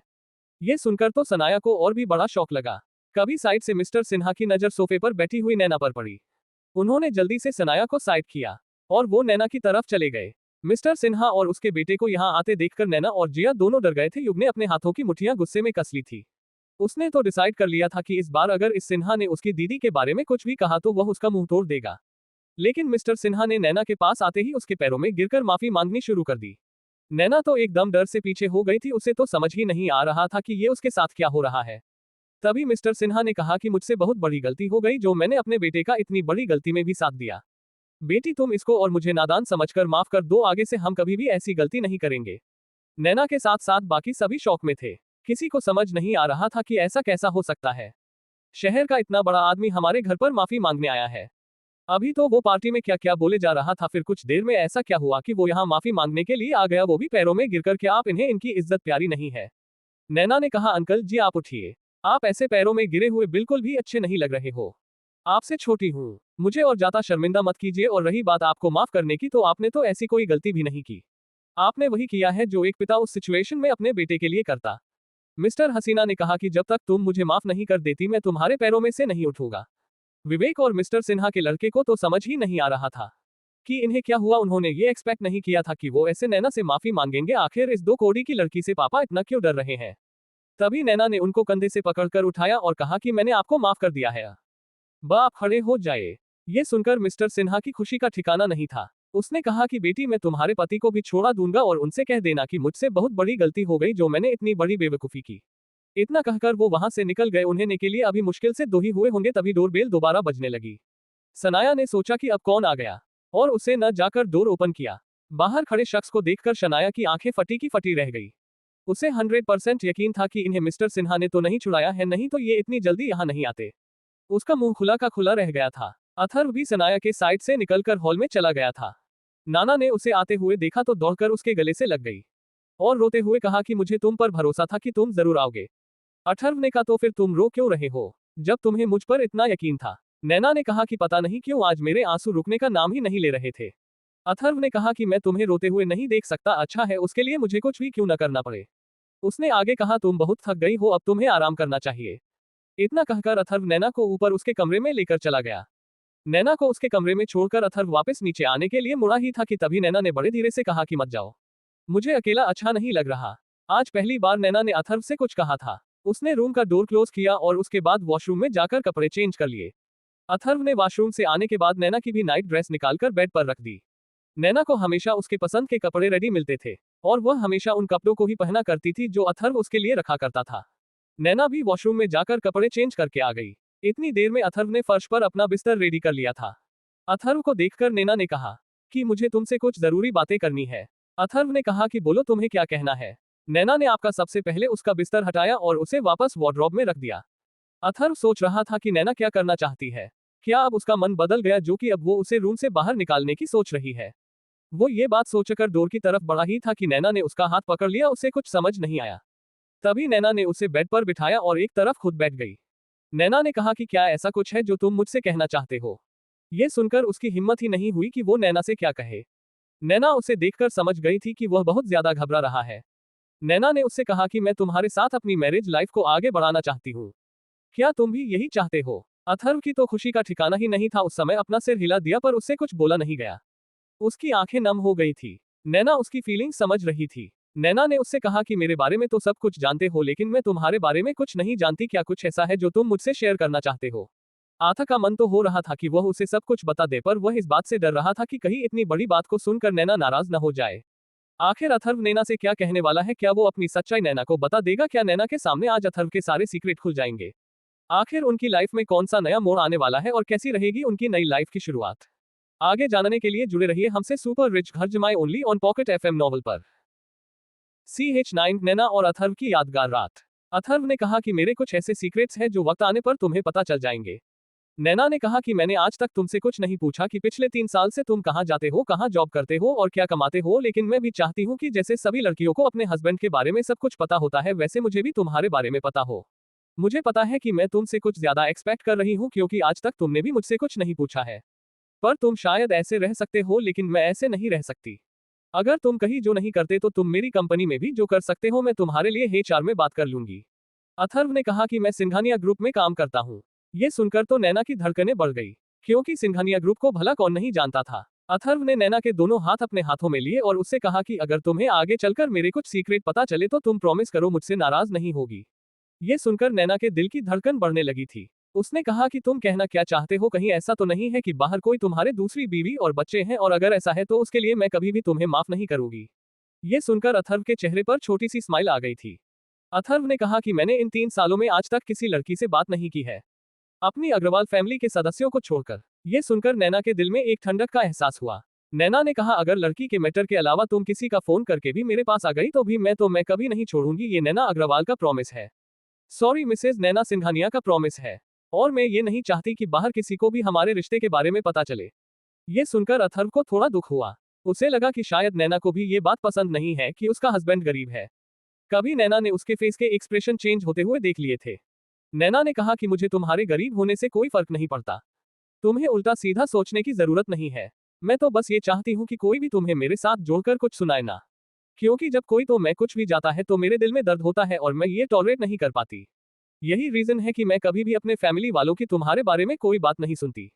ये सुनकर अथर्व के चेहरे पर मुस्कुराहट आ गई थी। अथर्व ने कहा कि तुमने अभी कहा कि बस कोई लड़की का मैटर नहीं होना चाहिए, लेकिन किसी ने मुझे किसी लड़की के मैटर में फंसाने की कोशिश की तो क्या तब भी तुम मुझे छोड़ दोगी। नैना ने कहा बुद्धू मैं तुम्हें कभी नहीं छोड़ूंगी, चाहे कोई लड़की का मैटर ही क्यों ना हो। अब खुश।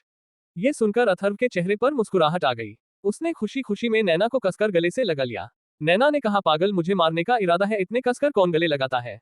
अथर्व ने जल्दी से नैना को छोड़ा और सॉरी बोलते हुए अपने कान पकड़ लिए।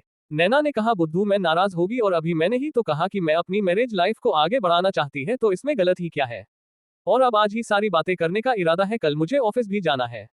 तभी अथर्व ने कहा कि मुझे तुम्हारी कंपनी में कोई जॉब मिल सकती है। नैना ने कहा अभी तक तुमने कहा था कि तुम सिंघानिया ग्रुप में काम करते हो।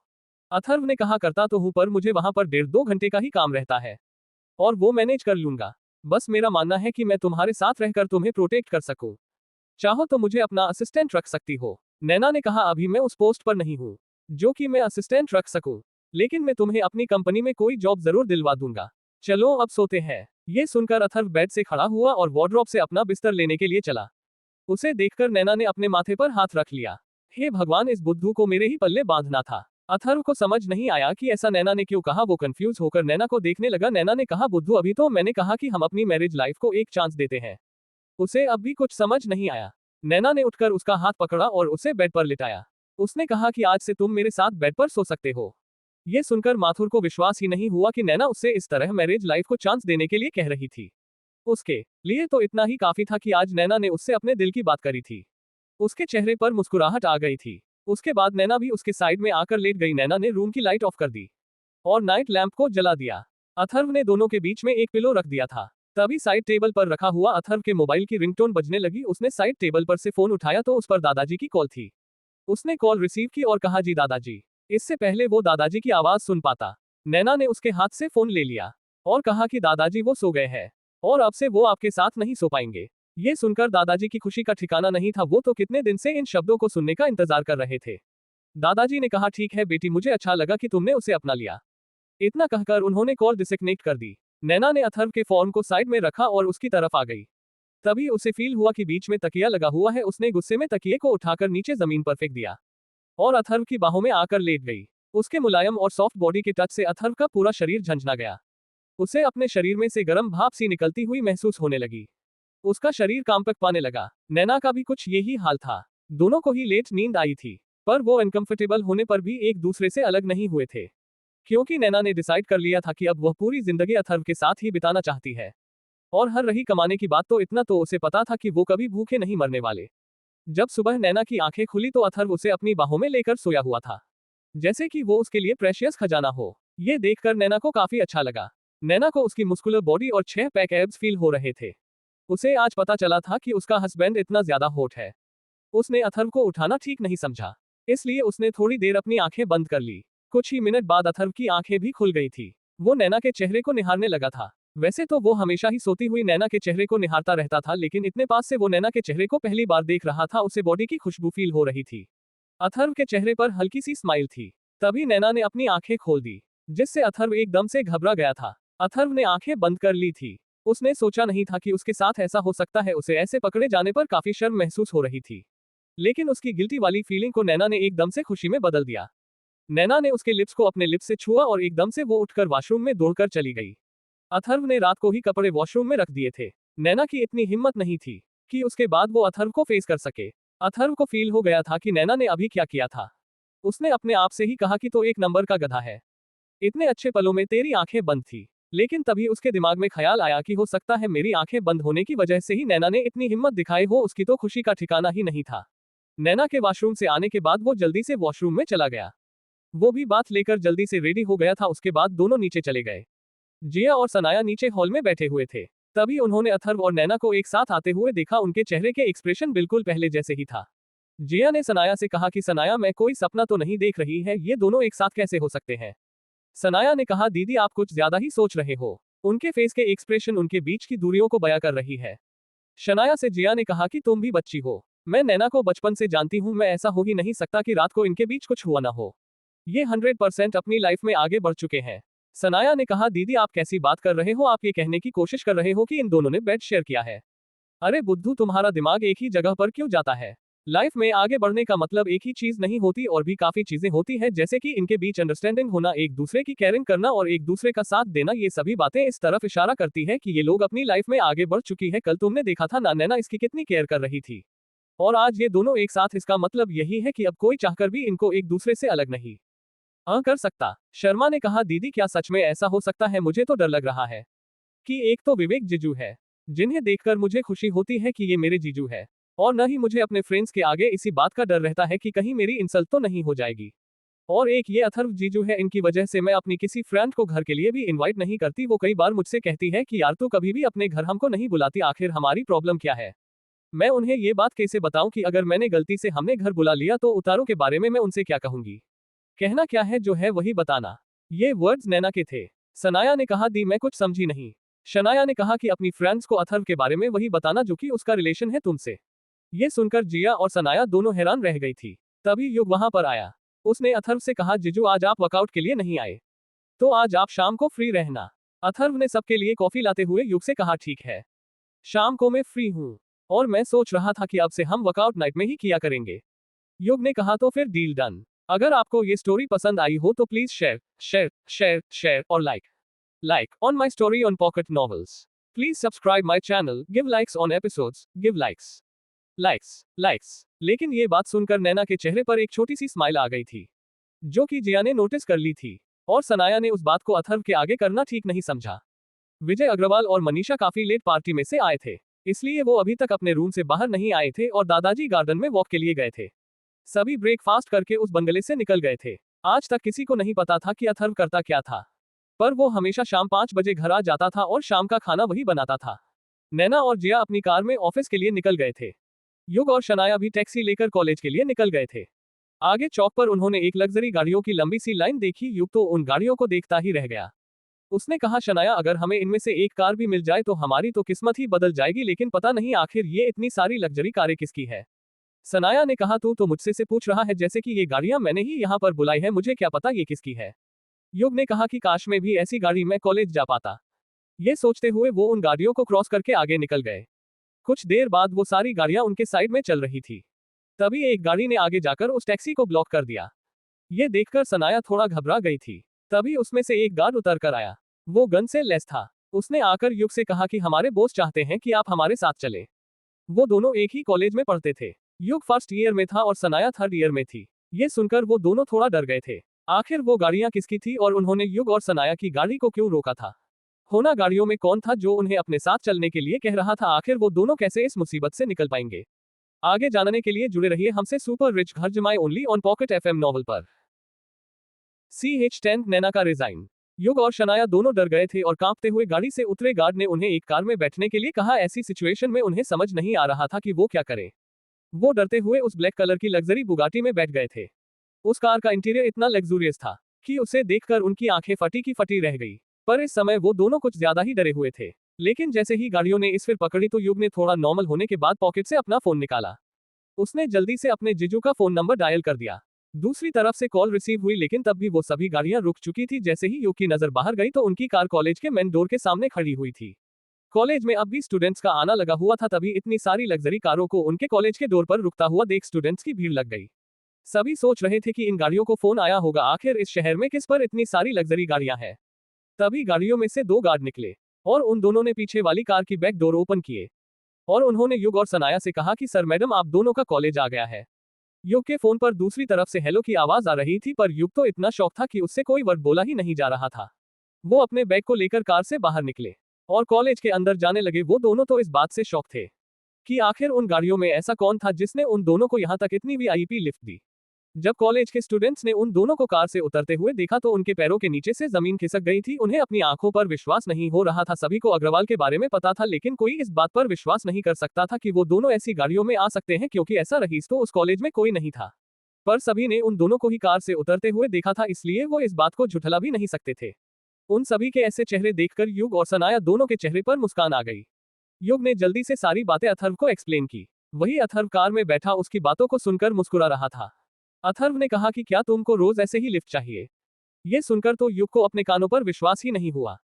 उसे ऐसा लगा जैसे उसने कुछ गलत सुन लिया हो। लेकिन तभी अथर्व ने कहा, पहले के सीक्रेट की तरह ये सीक्रेट भी हमारे बीच ही रहना चाहिए। ठीक है, अब तुम कॉलेज जाओ, क्लासेस खत्म होने के बाद मिलते हैं। इतना कहकर उसने कॉल डिस्कनेक्ट कर दी। कुछ ही देर में सभी कारें एक बड़े से एंट्रेंस से होते हुए अंदर चली गई।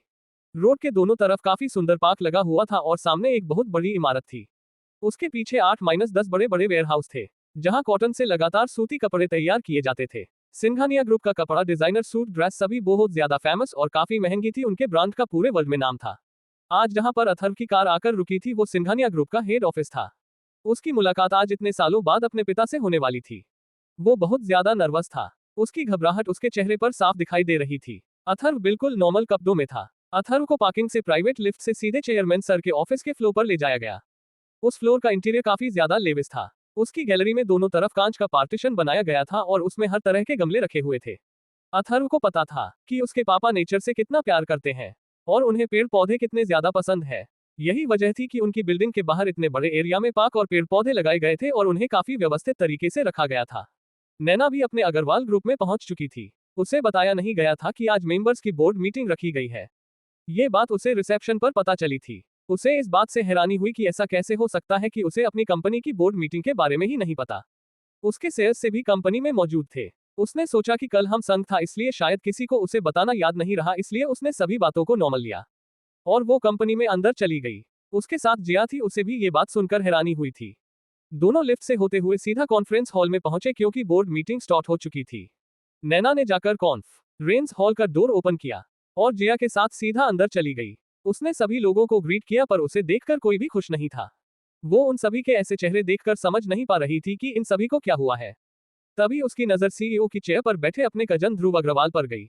ये देखकर उसे अपनी आंखों पर विश्वास ही नहीं हुआ, क्योंकि अभी तक कंपनी के सीईओ शशिकांत अंकल थे और कुछ दिनों में उसे सीईओ की पोस्ट मिलने वाली थी। सभी की आपका समय इस बारे में बात हो चुकी थी। ये देखकर उसकी आंखों में आंसू आ गए थे। उसे भरोसा ही नहीं हो रहा था कि उसके साथ इतना बड़ा धोखा कैसे हो सकता है। और जो पहले उसकी जगह थी उस पर एक एरोगेंट लड़की बैठी हुई थी। तभी ध्रुव ने एक डिमोशन लेटर उसकी तरफ बढ़ाया। उसके चेहरे पर मुस्कुराहट थी। वो कभी भी नैना को पसंद नहीं करता था क्योंकि उसका कंपैरिजन हमेशा नैना से किया जाता था, जो कि उसे भी पसंद नहीं था। नैना ने जब उस लेटर को खोलकर देखा तो उसके पैरों के नीचे से जमीन खिसक गई थी, क्योंकि उसे हेड मैनेजर की पोस्ट से हटा दिया गया था और उसे एक फाइनेंस मैनेजर की पोस्ट दी गई थी, जिसका प्रोजेक्ट में कोई खास काम नहीं होता। उसका काम सिर्फ इतना रह गया था कि उसे लोगों की सैलरी और कंपनी के अकाउंट को मेंटेन रखना था। नैना ने चिल्लाते हुए कहा कि यह क्या बदतमीजी और किसकी हिम्मत हुई मुझे मेरी पोस्ट से हटाने की। तभी बाहर से आते हुए शशिकांत चिल्लाते हुए बोला, मैंने तुम्हें इस पोस्ट से हटाया है। कल तो तुम्हारे निकम्मे पति ने मुझे बर्बाद कर ही दिया था और तुमने भी मिस्टर सिन्हा के बेटे की उस रेस्टोरेंट में काफी इंसल्ट की थी। तुम जानते भी हो कि इन सब का असर हमारी कंपनी पर क्या असर होगा। यही रीजन है कि मैं तुम्हें इस कंपनी में डिमोट किया गया है। तुम्हारे शेयर्स होने की वजह से मैं इस कंपनी से निकाल नहीं सकते, नहीं तो कब का तुम्हें सस्पेंड कर दिया जाता। और सीईओ बनने के सपने को तो तुम भूल ही जाओ। ये सब बातें सुनकर आज उसे बहुत दुख हुआ, क्योंकि पिछले 4 सालों में उसने इतनी मेहनत करके इस कंपनी को कहां से कहां तक पहुंचाया था और आज एक पल में उसे अपनों ने ही धोखा दे दिया था। ये वही शशिकांत अंकल थे जो उसकी तारीफ करते नहीं थकते थे। आज है नैना को उनका दूसरा ही रूप देखने को मिला था। वो समझ नहीं पा रही थी कि ऐसे समय में वो क्या करे। वो वहां से निकलकर अपने कैबिन में गई तो उस कैबिन का लॉक लगा हुआ था और उसका सारा सामान एक कैबिन के बाहर रखा हुआ था। ये देखकर उसकी आंखों से आंसू बहने लगे थे। उसने कभी नहीं सोचा था कि उसका कैबिन उससे ऐसे छीन लिया जाएगा। उसने डिसाइड कर लिया था कि वह अब एक सेकंड भी इस कंपनी में नहीं रुकेगी। उसने अपना रिजाइन लेटर रेडी किया और एचआर डिपार्टमेंट में दे दिया और अपने सामान को लेकर वहां से निकल गई। थोड़ी देर में ये खबर पूरी कंपनी में फैल गई थी कि हेड मैनेजर नैना ने रिजाइन दे दिया है। जिया को भी इस बात का काफी बुरा लगा था, क्योंकि उन दोनों ने प्रेस कंपनी के लिए काफी मेहनत की थी। जिया ने नैना को कॉल किया तो दूसरी तरफ से आवाज आई, बोलो क्या बात है। जिया ने कहा, नैना तुम कहां पर हो, मुझे बताओ, मैं भी इस कंपनी से रिजाइन देकर तुम्हारे पास ही आ रही हूँ। नैना ने कहा कि तो मैं रिजाइन देने की कोई जरूरत नहीं है और मैं बिल्कुल ठीक हूँ। इतना कहकर उसने कॉल डिस्कनेक्ट कर दी। जिया को पता था कि उसके दिल पर क्या बीत रही होगी, पर इस समय कुछ भी नहीं कर सकती थी। नैना ने उसे रिजाइन देने के लिए भी मना कर दिया था। नैना अपनी कार लेकर निकल गई थी। अथर्व कांपते पैरों से चेयरमैन के ऑफिस की तरफ बढ़ रहा था। राजवीर भी उसके साथ था, जिसकी वजह से उसकी घबराहट थोड़ी कंट्रोल में थी। अथर्व को समझ नहीं आ रहा था कि वह अपने पापा को कैसे फेस करेगा, उनसे क्या बोलेगा, उनका रिएक्शन उसको देखकर कैसा होगा, क्या वो अब भी उसे उतना ही प्यार करते हैं जितना कि 10 साल पहले करते थे। ऐसी हजारों बातें अथर्व के दिमाग में चल रही थी। वो दोनों ऑफिस के सामने पहुंच गए थे। अथर्व ने अपने कांपते हाथों से ऑफिस का दूर ओपन किया और एक लंबी सी सांस लेकर सीधा अंदर चला गया। मिस्टर अभिराज सिंघानिया किसी से कॉल पर बात कर रहे थे। तभी उसकी नजर अपने बेटे पर गई।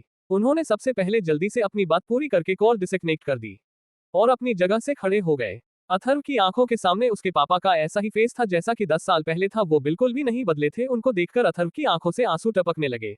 उसने आगे बढ़कर अपने पापा को ग्रीट करते हुए उनके पैर छुए। अभिराज सिंघानिया में उसे कंधे से पकड़कर उठाया और कहा कि अब इन सब की जरूरत नहीं है, तुम अब बड़े हो चुके हो, अब तो तुम्हें गले लगना चाहिए। इतना कहकर अभिराज ने उसे अपने गले से लगा लिया। अभिराज के गले से लगते ही अथर्व की आंखों से आंसू बहने लगे, क्योंकि उसे ही पता था कि उसने ये 10 साल अपनी फैमिली के बिना कैसे गुजारे थे।